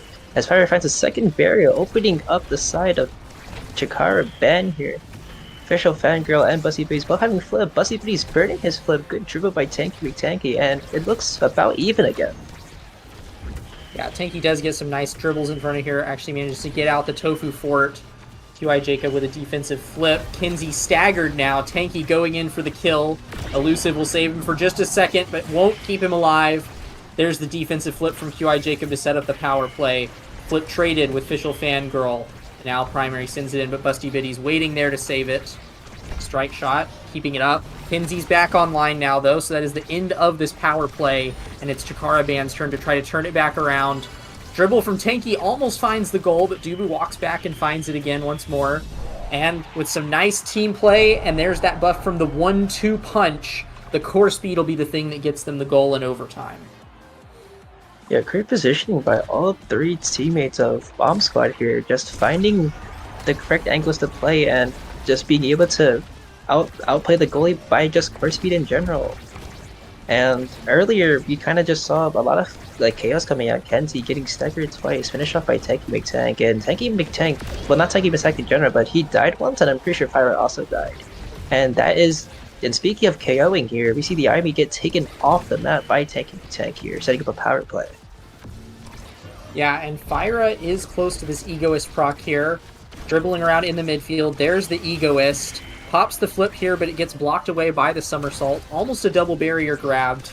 Busty Biddy's now with a defensive flip of their own. A nice back pass from Fyra to reset here. Build up the tempo. Beautiful maneuvering around the enemy forwards of Chikara Band. Stun attempted on Kinsey, but Kinsey manages to win the strike war there. Tanky's flip blocked away by the Tofu Fortress. No progress on the barriers yet, though. Yeah, and Tanky McTank actually burning their flip to try to kill Official Fangirl there. Busty Biddy's also trying using their flip, but Kenzie finding out the clear, the KO and the goal here as he uses his flip really well, setting to the bottom side, putting Chikara Band up 2-1. Yeah, very nice continuation of the momentum there by Kinsey, grabbing that barrier and moving immediately into a core flip. Even if you don't get a goal off of that, which is likely, because, you know, maybe Atlas has some cooldowns up there that can respond to the core flip pretty effectively, you still just get to keep possession for your team, allow your teammates to set up. So just in general, really well played by Kinsey and the rest of Chikara Band there. And they're already starting off strong with a nice corner offense in this 4th point. Yeah, Kenzie and Ghastly fighting really hard for that first barrier here. Even Busty Biddy's uses his Dubu ult to add pressure onto it, and thankfully QI Jacob gets to clear it, and before it was back on the offense, Tanky did get a barrier here, but now momentum is shifted right back onto Chikara Band as they're looking to set up a corner offense. Kenzie with the Egoist proc here. Let's see if he can use something for it. Yeah, there is a barrier take, gets trapped behind the Atlas secondary, and a KO from the barrier beam will ensure that Kinsey grabs that goal. That's set 1 heading over to Chikara Band. Kinsey taking the set MVP. What are they looking at in this draft here again? Looking at that, I mean, you have a lot of great things for Asher here. You have Unstoppable to take it away from the Atlas. You also have Rampage 2, and also the Rapid Fire and the Twin Drive. Just having a lot of stuff in general to make sure that Atlas doesn't get a lot of abilities. So Atlas does take Twin Drive here.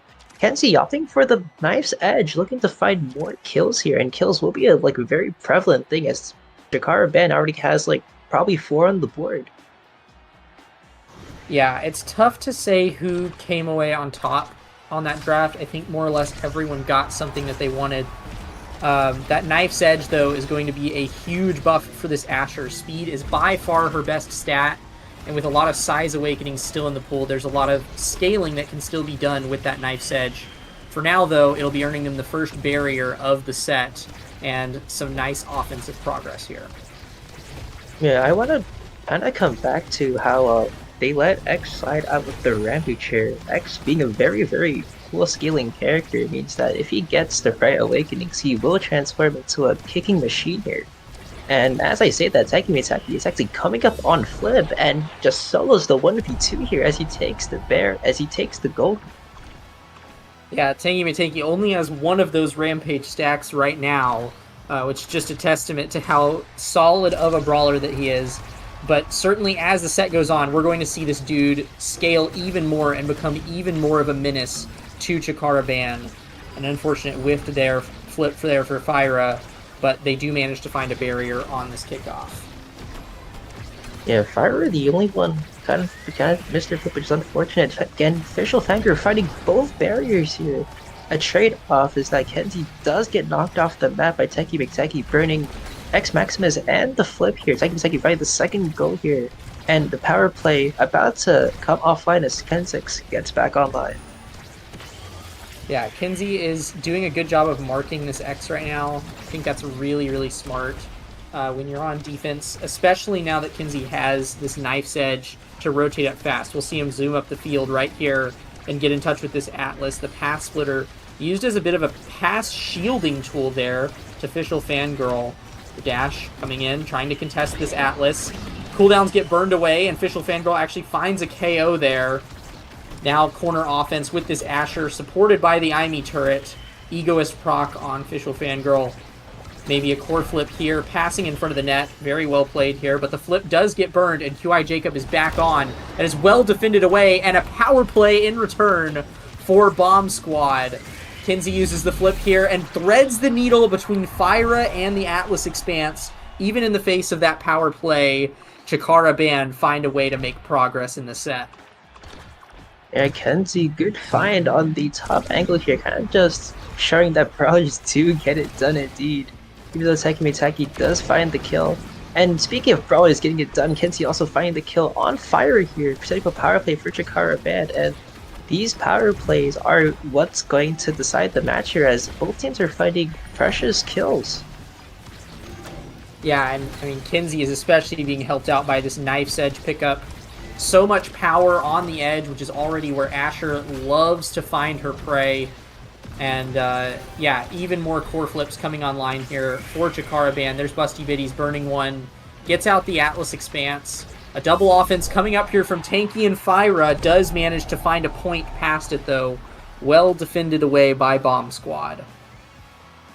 I think there's a little bit of miscalculation there. Busty Biddies trying to get the triple off, and X was just right there. And being able to capitalize off of having 3 Rampage stacks beats a lot of things, and as I say that, Kensix just knocks Teki Mateki off the map, resetting his stacks, and giving Chikara Ban another power play here. And again, just having power plays and getting KOs is something that we're going to be seeing very often as Kensix finds another KO here. Yeah, it seems like Kenzie is doing an incredibly good job of just reading the movement of the forwards of Bomb Squad. You have to really track the players to land that Asher primary in the sweet spot. Definitely being helped out by this bonus speed. But speaking of bonus speed, that Egoist proc was unfortunately wasted by Official Fangirl. Only the residual speed left over. The flip will get burned here, but it's blocked away by the Atlas Expanse. Tanky low almost gets KO'd, but is safe for now. But it does mean that the passing play gets to happen. Chikara Ban tie up the set. Even though Bomb Squad had an early lead here, Chikara Ban are coming back with vengeance.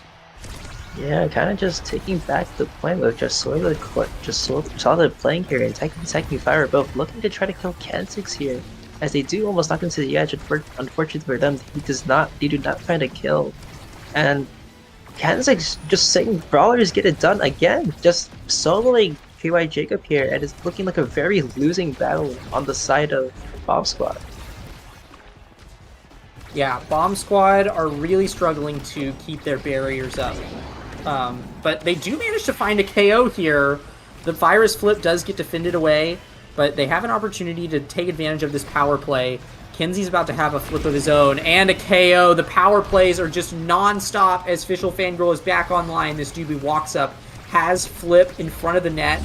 QI Jacob, unfortunate missed strike shot will mean that a second set goes over to Chikara Ban. And, I mean, if they keep scaling, here's another set MVP for Kenzie. This could just be over in the next set.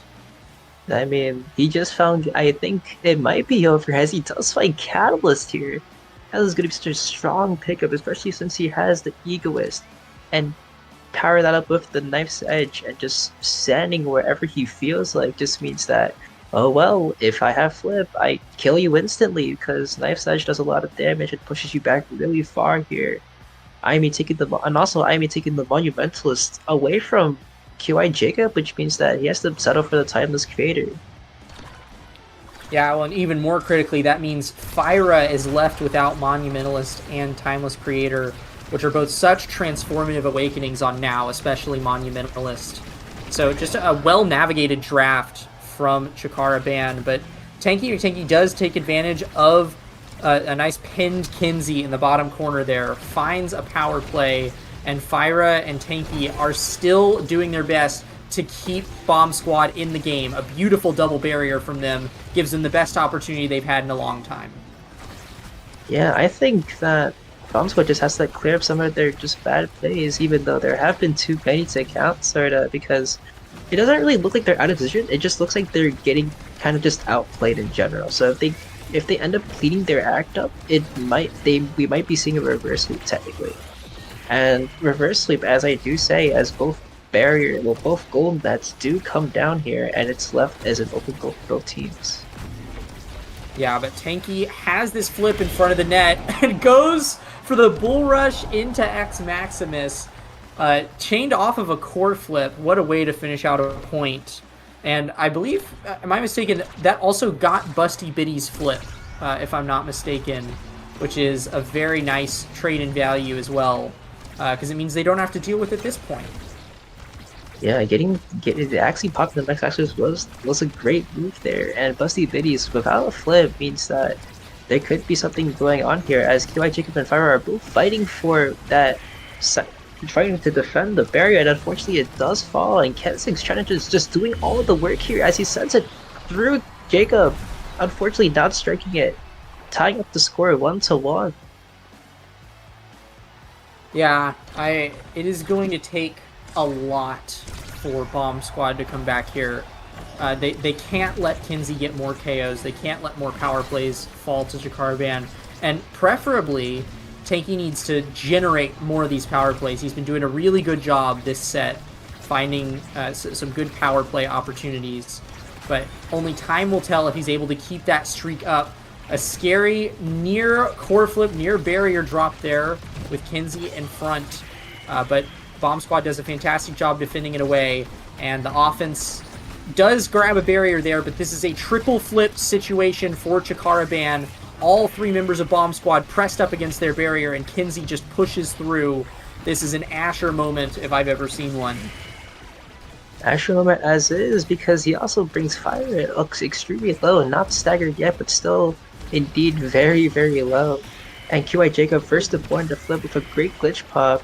And Busty Biddy is also pushing out on top, using his flip too. They're also getting extremely proactive, also killing Fyra in the process. Yeah, another power play, and the barrier advantage up for Chikara Ban. Tanky and QI Jacob do manage to defend until Fyra is back online. Tries to rush in and grab that second barrier, but this turret is so oppressive. Even though QI Jacob has defended that, it just cost a lot of cooldowns, and just a few more pushes like that, and it'll be done in. Here's the flip. Does get blocked away by the Atlas Expanse. Fantastic defense here from QI Jacob, but the core speed is just a little too much, and that'll put match point over to Chikara Ban. Yeah, Kenzig's just distracting QI Jacob, and not Kenzie, but Crystal Fangirl just finding the glitch pop here. She also has Deadeye, which means that the core speed will go a lot faster here. And it looks like that Bomb Squad have to pick up the momentum here as they're heading into match point. They do find one barrier, but unfortunately get the trade in return. Kenzie finding the second barrier here, and it's looking very, very grim right now as Kenzie is about to have flip too, and so is Busty Biddies. Yeah, Fyra has one flip to respond, but It's going to be a lot of work to see if that's enough. The Atlas Expanse gets stalled out. This Dubu somersaults up. A core flip onto QI Jacob in the back of the net. Power play after power play for Chikara Ban. And Official Fangirls Glitch Pop will close out the game. Chikara Ban have qualified for the Intermediate Striker Series finale. Well played. And honestly, that was just great core control, great plays by Chikara Ban, just setting up Kenzie to do all the work in solo QI Jacob. And it's just been a great job. Well, not a great job, but like also the amounts of push-ups that Busty Biddies has done. Like eventually, once he has flipped, they just switch positions and let either Jacob, well, not Jacob, but Kenzie or Official just step back for a little bit while Busty Biddies does all the work as a do forward. And as we look onto the stats screen, there are a lot of been KOs, like 10 KOs on the side of Chikara Ben and only 8, all found by Tanky. Yeah, I chalk a lot of that matchup to Chikara Ban just being really effective with how they play around those power plays. Because, I mean, like you just pointed out, both of these teams got 8 or 9 KOs. Even though it didn't look like it, there were just as many power plays for Bomb Squad as there were for Chikara Ban, looking at this stat line. And that just demonstrates how Chikara Ban did such a better job of making the most of those power plays. They set up their offenses really effectively and collapsed in on those enemies that were a player down. And if you can really take advantage of that player advantage, you get a fantastic victory like that. Only 9 points needed to be scored to win that game. It was just incredibly well played by all 3 members of Chikara Ban, and a well-deserved qualification. Yeah, I can agree with that. And Bomb Squad, we will see you guys in the losers bracket. Not to lose hope. We can still see one more spot be taken here. And yeah, that game was a great game. Good plays by both players, and I hope to see more games like this being played in our second match. Yep, won't be too long before we're there. After this quick break, we'll have even more for you.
Hello, everyone, and as the holiday season approaches, we have a bit of a special surprise for you that totally wasn't spontaneously thought of on the spot.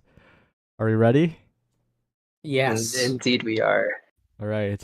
Well, 3, 2, and 1. On the 12th day of course, strike my forwards gave to me. 12 Denver kidnappings, 11 drawing draft picks, 10, Costco time has 9, lever penalties. 8, trolling report. 7, that's the dash punch. 6 missed goals, 5 5 LP LP gained. 4, Ivy freeze. 3, missed flips. 2, alt F4s, and a brawler would flip in my net. I just realized that it's not even Christmas. We forgot Thanksgiving. Damn it. Anyways, we're heading into our second qualifier game with Paying Off the Refs versus Chikara's Pudash versus Subs. Yes, and these are two teams that we have seen in the playoffs before, if I'm not mistaken, or playoffs, the bracket. I'm making us sound a little too fancy. And yeah, this is their second shot at qualification, jumping in with a Rune ban and an Asher ban from each of these teams.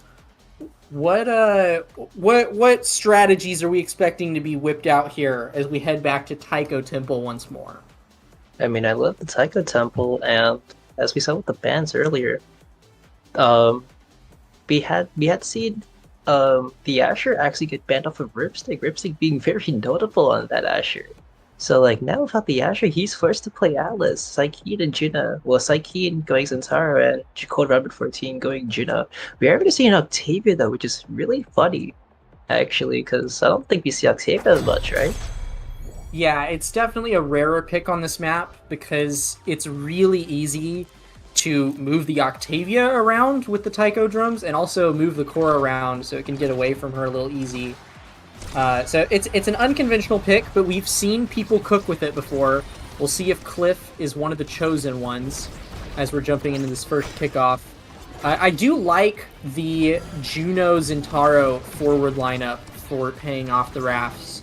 It's a really strong offensive duo because Juno Slimes plus Zentaro primary essentially equates to 3 strikes plus a Zentaro strike if you time it correctly. So it's a lot of pressure if you can get all of those abilities centered in one place, and it doesn't cost a lot of cooldowns. So really, really strong stuff. We'll see how good of an advantage Paying Off the Refs are able to make of it. But really speaking on the side of strikes, they were actually doing really well getting that first barrier for Psykeen, just getting the first barrier there. As Cliff and Wolfgang actually find a barrier on Ripstick, I just realized Wolfgang is playing Kai forward here while Cliff is being held back in the midfield. With Cliff about to have Flip and Ripstick also about to have Flip, we're going to be seeing how these two flips counteract with each other.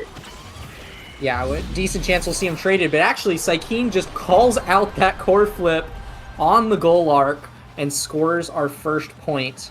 Psykeen also coming away from that set with 96 stacks on stacks. Which, I mean, we didn't even talk about starting Awakenings. 3 stacks on stacks pickups for the side of Pudat and Sons. But Cold Ramen and Ripstick have opted instead for Rapid Fire. Also interesting is Ripstick going for Mom Boots here instead of the normal strike shot that we would expect to see on Atlas.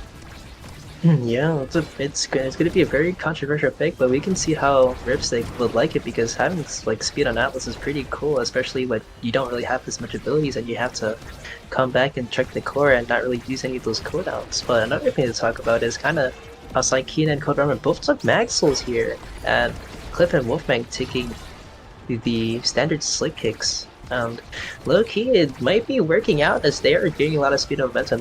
And like having the Magnetized Souls allows them to bring them back and help Ripstick, who might not really be on a comfort pick right now. Yeah, I am a Mag Souls Zentaro enjoyer, as Wolfgang's Giga Blast catches a goal there. But certainly it's not a pick that we really expect to see pay off until Zentaro gets a Dash Awakening under his belt. But in the meantime, stacks on stacks can kind of help to supplement but with some additional mobility. This is 2 flips on the side of Pudat and Sons. They burn both of them here in an attempt to grab the barriers. This is Flow State up on this Octavia, and they do get both barriers down. Pudad and Sons at a barrier advantage in this third point. Yeah, but barrier advantage is kind of maybe a little bit worthless as Wellman does. They did have a flip. Ramen burning that flip on the defense, looking to find something. So he getting the first barrier with his Zentaro special strike as he dashes and uses his flip too. And it looks like it's about equal with Pudash and Sons in the lead with one barrier up to their name. Yeah, and lots of damage coming out here from paying off the refs as well. No KO found, though. Another Giga Blast from Wolfmane confirms the goal. But definitely the damage potential is being shown off by paying off the refs. And those KOs are particularly valuable because all three members of Pudad and Sons took those scaling stacks on stacks. So if you can reset those with a KO, it just makes the power play that much more valuable. And finding KOs might be the name of the game here, but not for Saikeen as he was looking to score as he gets both barriers here against a flip-ready Pudash. And it looks like they're having a little bit of trouble getting it out of their own net as Clip about to come up with flip here. Saved by Ripstick. Ripstick about to have his flip as well. It's looking a little bit even right now with Clip popping his flow state. And Wolfman waiting the strike where it gets Ripstick, getting them their first set. Yeah, very efficiently played by Pudad and Sons. The early speed advantage is really coming through for them. And the Octavia is third in draft here, so it does mean that Ripstick has the opportunity to deny away that cast blast, but it comes at a heavy price of also losing Twin Drive, which I'm sure is what that Octavia is eyeing as well. Goes for the perfect form instead, though. A strong denial away from Zentaro, but Catalyst is certainly nothing to snooze at. And then we have Sparks coming up for Pudash, so even more scaling towards the side of Pudad and Sons, but definitely not a lost draft for paying off the refs. I think they got a lot of strong stuff there. Yeah, especially with Cold Ramen Bertine getting the Twin Drive, making sure he has more abilities as usage to come help Ripstick. And like right now, they're looking pretty good as they do take the first barrier off of Pudash. And again, if it's possible, they might be finding Pudash might be finding a lot of value in his stacks if he ever gets the chance to build on it. And kind of this is like a complete turnaround than the last game we saw with a lot of KOs. We haven't seen any KOs so far in this game, even though damage is being dished out. Yeah, and I mean, as they score another goal here, I also want to point out Pudad and Sons don't have a traditional brawler character on their team. I mean, pretty much Kai and Octavia both more or less have the same scoring potential. Kai probably has the slight edge because he's got some stuffing capability. But other than that, I mean, neither one of these characters are known for making, lots of scoring pressure, happen in the traditional sense of a brawler. They're more just focused on like keeping possession of the core and waging a war of attrition. But they are scoring goals right now. But for now, it is the turn of paying off the refs at offense. Yeah, Saikeen trying to look for a kill on the Cliff. Cliff does get away though. And currently the momentum has sort of not really shifted. It still looks kind of even right now, even though Saikeen, Ramen, and Ripstick have Flip ready. Saikeen burns himself to try to kill Cliff and does not see any value in it. But look, they get the first barrier here. Let's see if they can keep up this momentum as Wolfgang does have their flip up. Yeah, and the flip is burned immediately right there at a scoring attempt, but it's pretty easy for Ripstick to redirect it away. Some dribbling on the back line here will keep the forwards busy, but it slips behind the Atlas Expanse, and that'll be the second barrier down. Ripstick now with nothing with air at his back. Some core flip energy online here for Cold Ramen, but the barrier doesn't even need that flip to go down. What are these Giga Blasts? Wolfmang is going crazy with the Gigas this game, catching Ripstick off at every turn it seems. 3 of the 5 goals that Pudad and Sons have scored this game have been off of a Wolfmang Giga Blast. This dude might be the Giga Goat. He might be the Giga Goat as again Wolfmang dishing out the barrier takes here as he finds Ripstick's bottom barrier here. Ripstick and Cold Ramen with flip and Saikeen losing the sharp bar against Pudash's strike shot. He might be him as Cold Ramen pushes up, uses the flip. doesn't find any value, but Cliff, even taken low, even staggered to this point. As Wolfbang does end up throwing out his Giga Blast, and unfortunately Flip and Cliff dying here means that there's a power play on the side of paying off the refs. Yeah, a power play and a reset of those stacks on stacks, and Wolfmang is not looking too good himself. It might just be a continuation of this power play if they're able to keep the damage up. For now, he does manage to stay alive. Lots of core flips traded here, but no progress made on the barriers. No progress made is kind of an unfortunate thing, really, as you said earlier, with the amount of strikes that they could have potentially. I mean, that they could win the strike race, but it doesn't look as much synergy is coming through as Riptic's second barrier falls on Psyche taken to really low HP, even staggered. Yeah, the Atlas Expanse, or rather the Celestial Intervention, comes out, but Psykeen doesn't get to benefit from it, doesn't get the healing, and also doesn't get rezzed because he doesn't get KO'd. So is still left staggered here in the midfield. Almost gets KO'd by that ulting Octavia as the flow state comes out. Does get redirected away though, has a tendency to happen on Tycho Temple. But as the flips are up, Pudad and Sons are looking in a fantastic position to just score another set here. There it is. That's a 3-0 set, didn't even need that second flip. And Pudad and Sons are in full swing. With this Octavia MVP, there's a lot of scaling that can happen here. Scaling indeed as the Spark of Strength comes out, but also the Fighter Flight on Octavia. We're going to be seeing more speed and more speed being dished out on Octavia here. As Fighter Flight's a really, really great pick. Actually, but I kind of lie, maybe, because Octavia does offer the Stagger Swagger. Do you not think for Primetime, getting that Rapid Fire Primetime combo, Atlas, Rapid Foot, and Fighter Flight, and Pudash does get his second Stagger, well, not Stagger, but Spark Awakening. Yeah, I'm also a big fan of the extra special pickup on Psykeen, especially with Catalyst. Zentaro ult is really, really good at generating energy because you tend to be able to hit like 3 or more targets with it pretty consistently. And so unless people are like burning their flip on your ult, which is honestly a waste, with Catalyst you kind of just get a free core flip off of it. Like we'll see right here, Psykeen just got like an entire bar's worth of core flip just off of that one ult. So we'll be seeing a lot more of those. Yeah, and good aggression by Pudash means that they do find a second barrier on a Ripstick here. And we're going to be seeing how this going to play here, as Cliff is kind of brought low, but thanks to Stagger Swagger, he might be back on the plus side of HP very, very soon here. Ripstick with nothing to his name, looking for clears, does get the clear off, and Psykeen with their flip up tries to get into the play by ulting, unfortunately doesn't find any value here. Yeah, and these passing plays are being a devil for Ripstick to deal with. This Atlas doesn't have a lot to deal with the constant back and forth passing plays that Octavia and Kai are pulling out. Actually has to burn the flip here in the face of all of those projectiles. The Tofu Fortress comes out from Pudash, and it is now Psykeen's turn at some offense with Cold Ramen to back him up. Flow State comes out once more, will be sustained by the base drop. Flip pass from Pudash, 2 flips burned simultaneously, but it still is another goal for Pudad and Sons. And kind of unfortunate that both flips were burned there, but they do find the barrier. Well, they do find the glove after all, but this leaves pulling up the refs with the energy advantage. Cold Ramen about to have their flip ready, and Cliff with a great strike finds the double barrier. That Stacks on Stacks is really putting in that effort along with the perfect word, which makes him have more cooldowns and being able to pop his flow state more effective. Well, not effectively, but a lot more efficiently here, as they're looking for another go here. Yeah, it looks like a lot of the game plan of paying off the refs is rotating the core around, which is unfortunate because Cliff and Wolfmang are playing 2 of the fastest characters in the game with a ton of speed awakenings.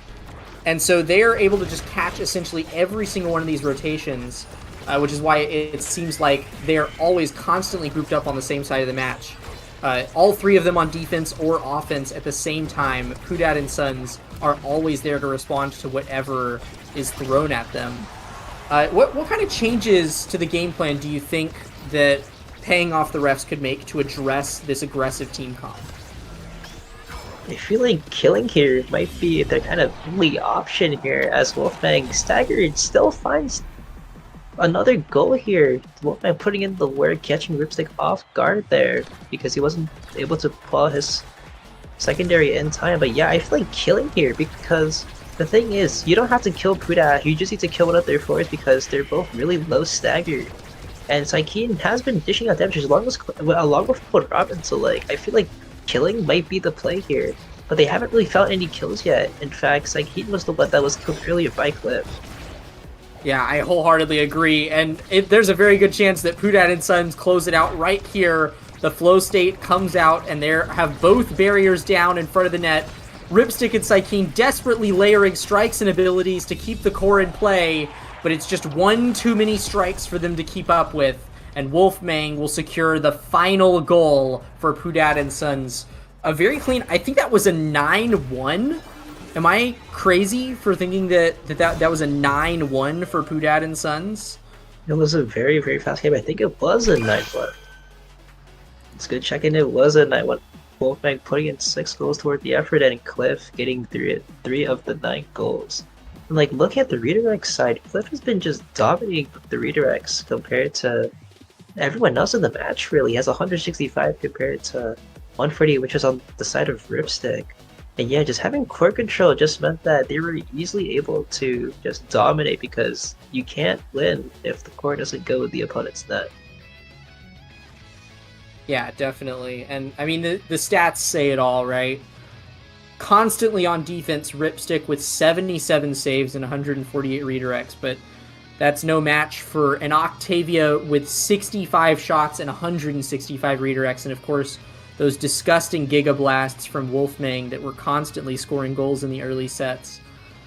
Just like an incredibly unconventional playstyle from Pudad and Sons, but incredibly well executed.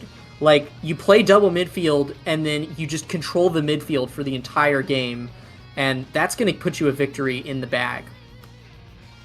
Indeed so, and victory they have achieved as Pudash and Sons have made it to ISS Finals, and we will be seeing Ripstick's team be sent down back to the lower bracket here, which will be our final game. I think we're going to be seeing Ripstick versus, I think, the other team, which was Bomb Squad. And honestly, do you think it's a good matchup to see? Yeah, no, without a doubt, we're going to see another banger of a match, but before we get to that, we do have a quick break to get to, and immediately after that, we'll be right back in the excitement.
All right, we're back for the exciting closer to the night, the final qualifying match between Bomb Squad and Paying Off the Refs. We saw both of these teams. One of them we just got to watch, Paying Off the Refs, get sent to losers by Pudad and Sons. But both of these teams are now here for their last chance of the night to qualify for the finale. We've seen both of these teams play tonight. Maybe even both of them watch the streams and they might have an idea of what each of them is going to whip out. What do you think that they are going to strategize going into this match, Kirikin? I mean, the strategy is to probably control core for the most part. Both of these teams kind of just lost in tragic fashion. Sort of. Teki getting 8 KOs that game and then getting out core struck by being out core struck by Gasly and Kenzie. While the run we just most recently watched, we saw an Octavia and Kai dismantle a Zentaro Juno. As we head on to the night market here, which is pretty interesting as both of our winners qualifiers were played on Cycle Temple. We might see a change in tempo as we might be going into maybe one of the more traditional comps, as again, playing night market is very traditional in general. Something that I do think is funny about these teams is that both of these sets of forwards essentially play the same characters. Tanky's got like the Juliet Zentaro X, and Saikeen's got also the Julie Zentaro X. Fyra and Cold Ramen both have Juno Aimi now. Very like disturbingly similar main picks. So I think that essentially all of the picks are going to be heavily contested in this draft, except for the goalies who have pretty separate character pools. Yeah, again, with Ripstick's Asher getting banned out, well, they banned out Fyra's Juno here. It looks like Juliet's being going on the side of Tanky McTanky. They take now Atlas for Cold Ramen and Ripstick. QI Jacob holding the Dubu and Fire holding the Estelle here. We've yet to see what Saikeen picks. And as we saw earlier, Saikeen likes to go at the Bomb Boots pick, so we're probably going to be seeing a Bomb Boots pick on the X here. I think we saw this last game with the with It's a Fire. miracle. It's a freaking miracle. It's a miracle. Saikeen has gone slick kicks, everyone. For the first time in forever, this man is off of the Mag Souls. His ways might be changed. And this dude is already going at it on the Brawling X. Also, fun fact, this is Cannon Frostfire being run by Bomb Squad, which is very fun. Cannon Frostfire is fun. And actually doing a pretty good job as Ripstick is left with anything but their gold barriers here. Saikeen taking one of the gold barriers on the side of Bomb Squad. But we're gonna have to see how well they can take that second barrier as momentum ramped up for a little bit as Tanky McTanky got a little bit of a interesting shot against Ripstick. Yeah, and Saikeen is, in many ways, putting those midfielding skills to good use. X can kind of play a second midfielder on this map because he takes up so much space in these lanes, and so he's able to just press all the way up to the barrier, but a nice conversion here from Bomb Squad means that they do get an opportunity in front of the net. Fyra's flip gets stalled out by the bell ringer there, and it's back on offense for paid off by the refs.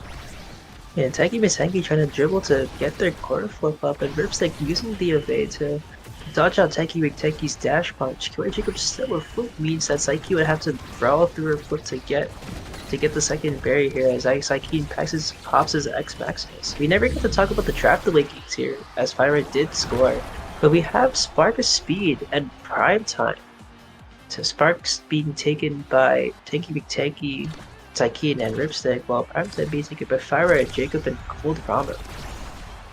Yeah, I will say the Spark pickup by Ripstick surprises me, because Primetime is such a massive buff for Atlas. I mean, Atlas, more so than any other goalie, lives and dies by his cooldowns, right? It's always dangerous when a goalie doesn't have cooldowns. But, like, the difference with an Atlas is staggering, I would say, because he doesn't even... I mean, I guess we do have a Mom Boots Atlas, so he's got a little bit of speed to work with and whatnot, but... yeah, certainly having less cooldowns to work with is going to be dangerous, especially because Tanky and Fyra are putting up some really oppressive offense right now.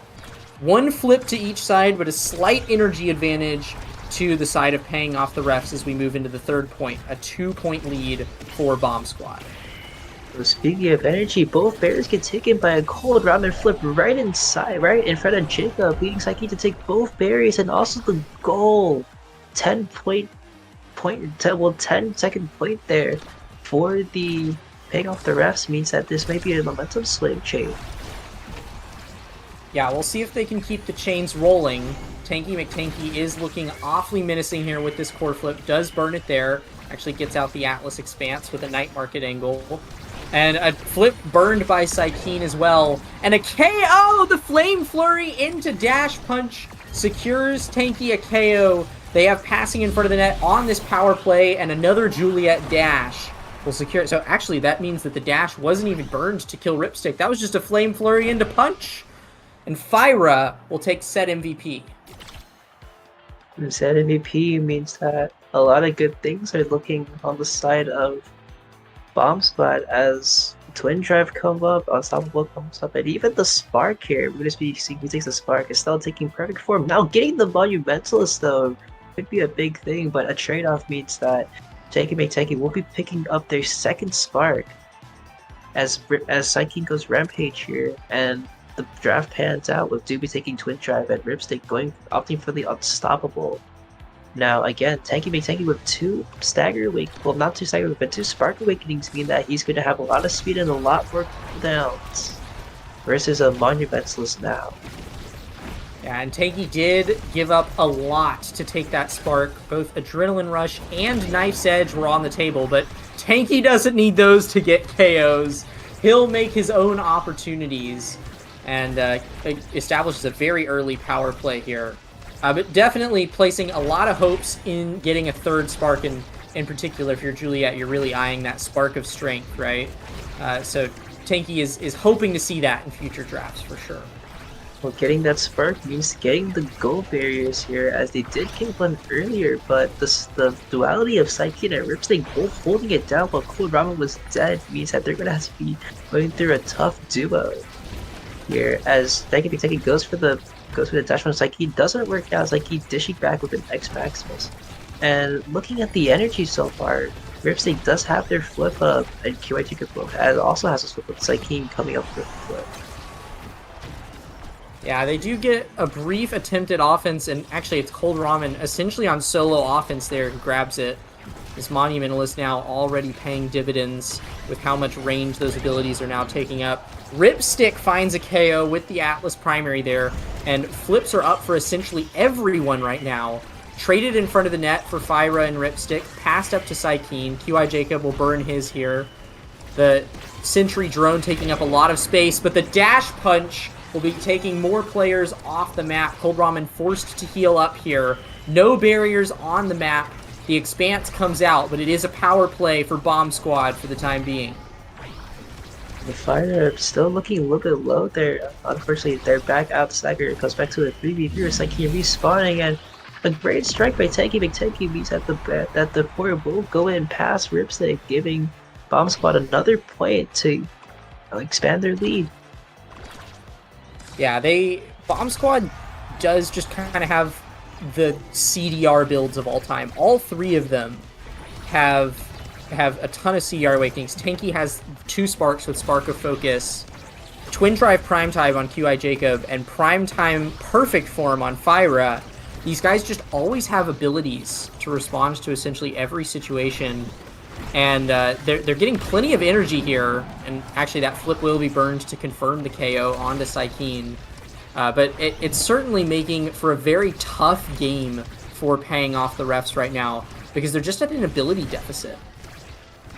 And true that, and they also might be at a player deficit, as Kalaba almost gets kicked off the map, saved by Ripstick's ult here, meaning that he will get back to full HP. Ripstick pushing up to see if he can contain everything he does there, and honestly, we just be seeing a lot of kills by Tanky McTanky, which means that they're kind of just sticking back to their game plan that they had last match, with just being able to kill constantly.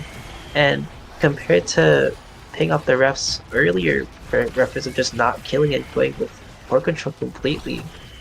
And this might be a really big dynamics we'll be seeing, because honestly it's looking to be very good for Bomb Squad, as they have been leading so far, as Fire does score another goal to Ripstick. Cold Ramen not opting to burn the flip to save Ripstick from this, as they go up 2-0 in points.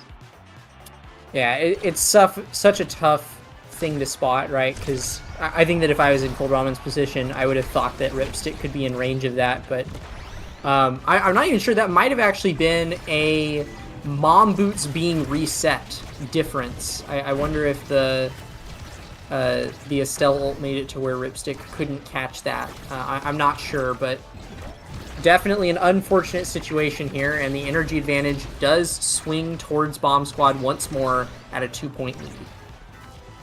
Yeah, and both barriers be taken on both teams here, as another burn flip comes out. We saw earlier with Cold Ramen burning their flip, and then Fire burning his flip too, means that in turn, Psykeen will be able to get the second barrier here, as a missed flip means a missed opportunity. As Psykeen looks for the kill on Cold Ramen, but does burn his ult and his secondary here, as Psykeen gets the goal, dashing into QI Jacob to find their first point. And it looks like it has to be another momentum swing, and we saw earlier kind of just with Psykeen there at the helm, driving this offense forward. You just have to procure Psykeen the Rock Nerd to get the ball forward. Yeah, well, in any set that, or rather point, that paying off the refs can get barriers without dying is good for them, because Psykeen is building up those Rampage stacks, but they're out of points to lose at this point. They do have to win every single thing from here on out, or else it'll just be another set over to Bomb Squad. They do manage to get 2 barriers here. Psykeen with 4 Rampage stacks, but Cold Ramen looking worse for wear in the midfield. Will have to burn that lifeline. Gets hit by the Flame Flurry. A flip for damage into a punch will secure the KO, and it's Psykeen back on defense with Ripstick in the power play in the Bomb Squad's favor. The dynamic duo of Ripstick and Psykeen actually keep you alive until Cold Ramen respawns again. This duo cannot be stopped on defense, as we saw even last game with the amazing players just hold it down in general. But hold it down they must, as Fire flips right between, well, right out of Ripstick's strike, meaning that they take another set off of paying off the refs. And paying off the refs, you might be looking for some trouble here, as a third spark comes online. Yeah, 3rd spark, but Tanky is quite far back in the draft. That's sure to be denied away by Ripstick here. All sorts of other great stuff for Fire to pick up. That's Primetime Rapid Fire Perfect Form is Fire's build now. An absolutely disgusting amount of cooldown reduction. There's that spark denial right there. Some Stagger Swagger taken by Cold Ramen. Considering that a surprising amount of damage has been coming out from Bomb Squad, I actually don't think that that's a bad pickup. And likewise, I think Big Fish is a good pickup from Psykeen, but you kind of can't beat what Bomb Squad came away from that draft with. They, at this point, already have Exodia's online and, more in the chamber, as there's still one more spark that Tanky could potentially get. So there's just so much potential for Bomb Squad here, and I think that at this point, the best that paying off the refs can do is, well, pay off the refs and hope that we take their bribe.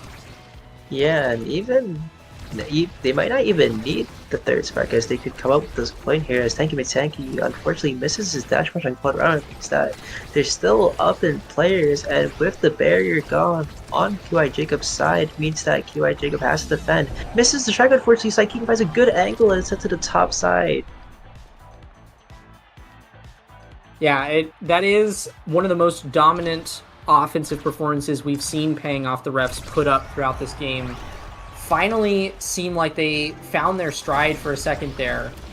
But the key here is how many times they can replicate that this set. They're a point up here, and they're not at any sort of disadvantage yet. And a beautiful night market angle there from Psykeen off of that flip will get a barrier. But Psykeen is looking worse for wear without evade now, and without a whole lot of stagger to his name. These healers are going to have to keep him alive. The Bull Rush goes in. No KO onto Psykeen. Staying safe here. Another lifeline comes out, and a beautiful pass from Cold Ramen's flip. This is the miracle that paying off the refs was looking for. Getting 2 incredibly quick goals before the power plays can set in. Building up those Rampage stacks for Psykeen, even though he's only at 2. We're also only 2 points into this set. He has a lot more left that he could scale, and they might be able to turn this into a reverse sweep. Yeah, 2 turning into 3 or Psykeen find another barrier, and QI Jacob Ripstick pushing a little bit up, trying to equalize the amount of damage they've been receiving by putting up more core control, as Ripstick does hit his flip online. Techie trying to find something, and honestly, it's been looking pretty good on the side of paying off the refs here, as they've been making a lot of core control. As we saw from the draft, Psykeen does have Big Fish too, which means that he is probably really gigantic in terms of compared to every other player here. And again, with just the stacks they have, well, not even stacks, but stacks are very important. I think Tanky might have to try to go fish for another kill here, as QI Jacob is back with no barrier to his name. Yeah, no barrier, but plenty of cooldowns. It's going to take a lot to get through this Dubu, but Psykeen is getting creative with these angles to work around the effective range of the Dubu abilities. But wow, Tanky! A dash punch into flip, grabs the KO, and then finds that cheeky angle off the top corner to score the goal. It's going to take more than some flashy bell ringer dribbles for paying off the refs to make it happen. But if they can make one of those magical points happen like they did at the start of this set, they're certainly not out of it yet. Yeah, magical must be as Fire burns their flip, meaning that QI Jacob has a little bit of relentlessness here. as he's again found with no barriers compared to Ripstick's 2. And magical plays come again as Sykeem gets the kill, and a stun by Cold Ramen means that Fire is able to strike, paying off the rest of their first set and possibly a reverse sweep. Yeah, perfect capitalization by the whole team there. Beautiful power play found by Sykeem, and then the stun secured by the Now primary. And speaking of Now, this is already a Monumentalist Now, but I'm eyeing this Timeless Creator here, as well as potentially Hotshot. Yeah, I actually really like the Hotshot pickup with the Estelle lurking right behind. Speaking of Estelle, she's going to make sure that X does not get any more built size with that built different deny. X likewise will pick up the 1-2, kind of a pick deny from the Juliet. More core speed from the team player onto Dubu. And Atlas is sad to come away with Timeless. That's more or less how I would have written that draft out on paper. It was just a matter of whether Cold Ramen wanted the cooldown reduction and the denial with that hot shot, or whether they wanted more creation power with the Timeless. But well navigated by both teams, I think.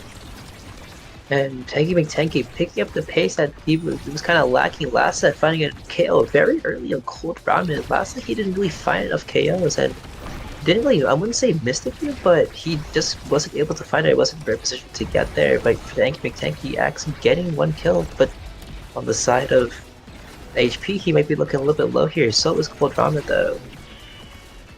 Yeah, an unfortunate Now secondary there does grab the own barrier for paying off the refs, but luckily Ripstick has a flip in store here, and his teammates are doing a good job keeping this offensive pressure up.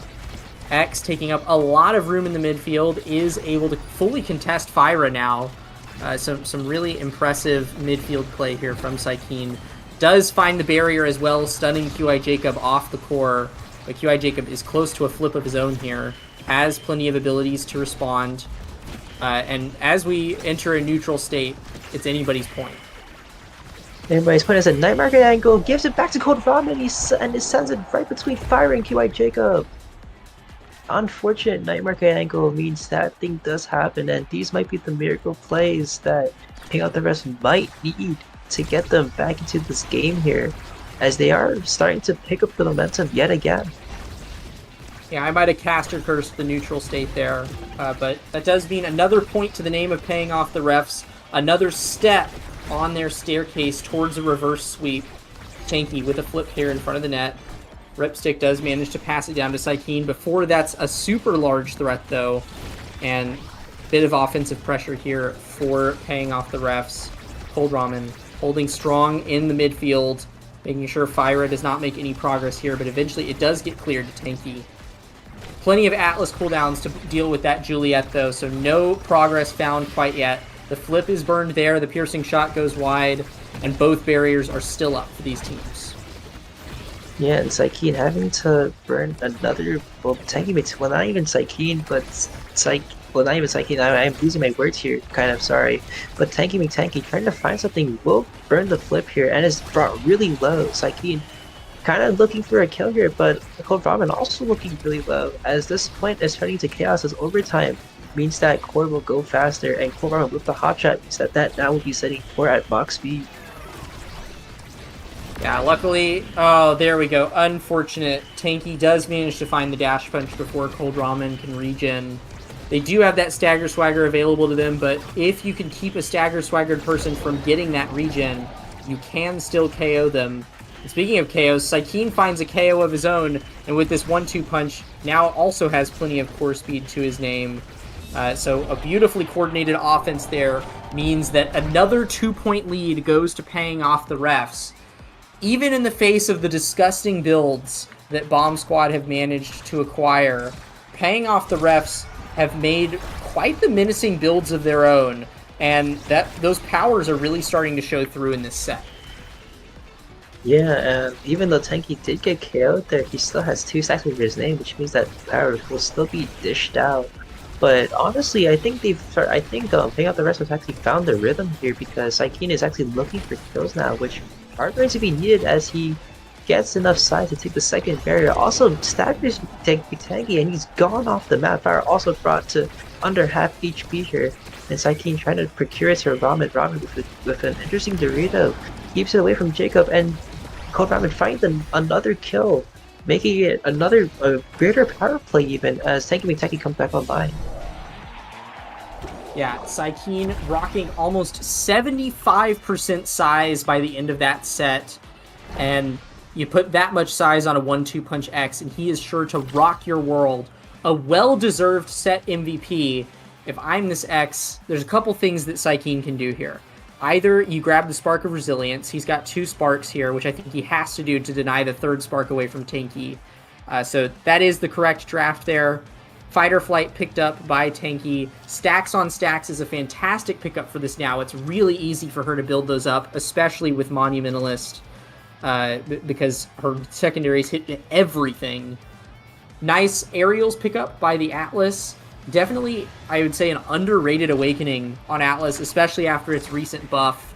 Aerials now has 40% projectile range, so it's kind of like a mini missile prop.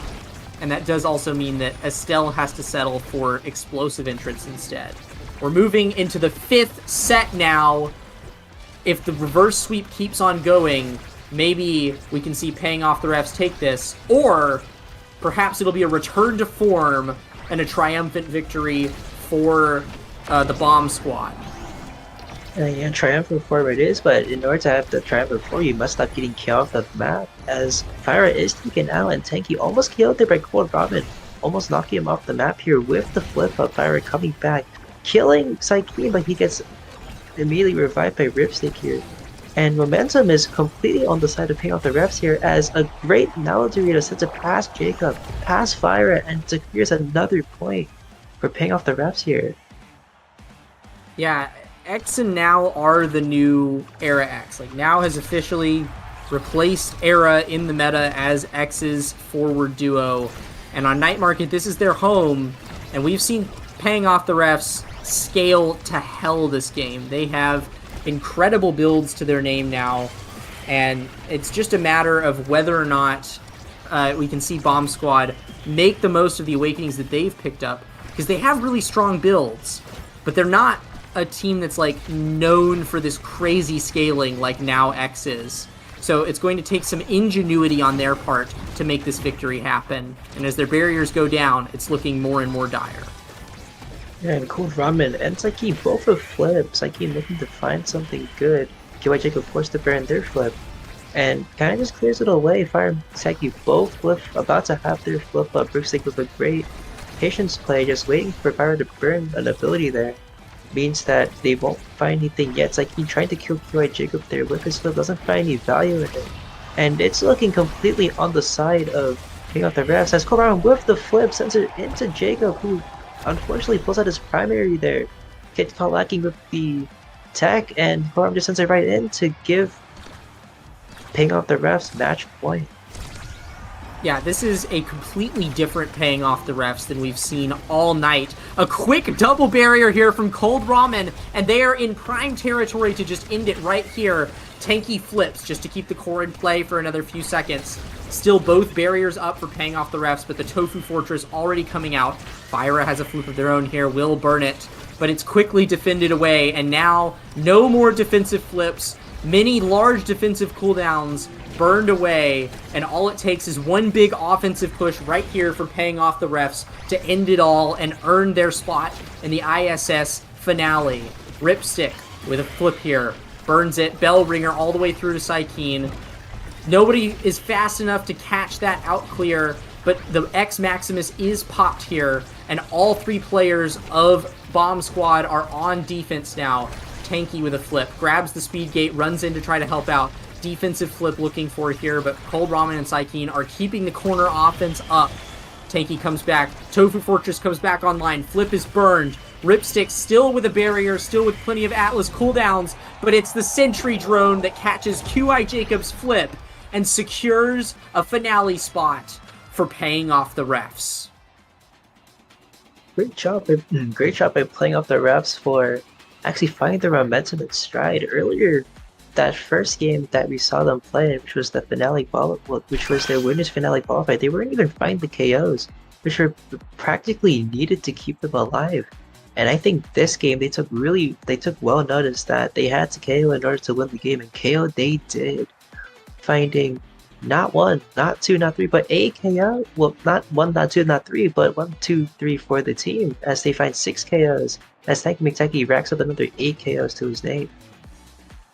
Yeah, I'm really eyeing Cold Ramen though, and it's no surprise to me that the now MVP music is playing right now, because 284 redirects, a staggeringly large amount, especially compared to everyone else in the lobby, is sure to attract some attention, and I'm not particularly surprised with the build that Ramen ended up getting. I mean, that was a monumentalist, stacks on stacks, prime time now, just all sorts of disgustingly good awakenings, and hot shot, so even more CDR and massive creations is sure to give you a ton of influence in the midfield. And all of that size on Saikeen just meant that Cold Ramen was consistently keeping the core up. X loves it when the core is up because it forces the enemy to group, and he's got all these massive AoE abilities. And so Saikeen was able to just really punish Bomb Squad for having to be back on defense constantly. And that is sure to earn you a victory. Incredibly well executed now X by paid off by the refs. Not paid off by the refs, although honestly I'm considering paying them off after playing such a good game. They're playing such a good game there. The Awakening's kind of just turning in their favor, and honestly, being able to turn the game around by getting by kind of just finding the correct momentum to shift it onto their side. Even though Tanky did get more KOs than their entire team, Saikeen, Kovarb, and Rips, they kind of just found their stride and kind of just picked up the momentum and won the game, basically. So good job to paying off the refs for qualifying this week. And for Bomb Squad, we have, I think, one more week left to qualify, so we'll be seeing you guys next week. And thank you all guys for coming out to watch ISS week 3 here. And honestly, it's been a great ride. It's been a great ride, and we'll be here to close out our regular season next week before we queue up, or not next week, 2 weeks from now, taking a quick break next week, 2 weeks from now, we closing out our weeklies and then queuing up for finals. And we'll see y'all then.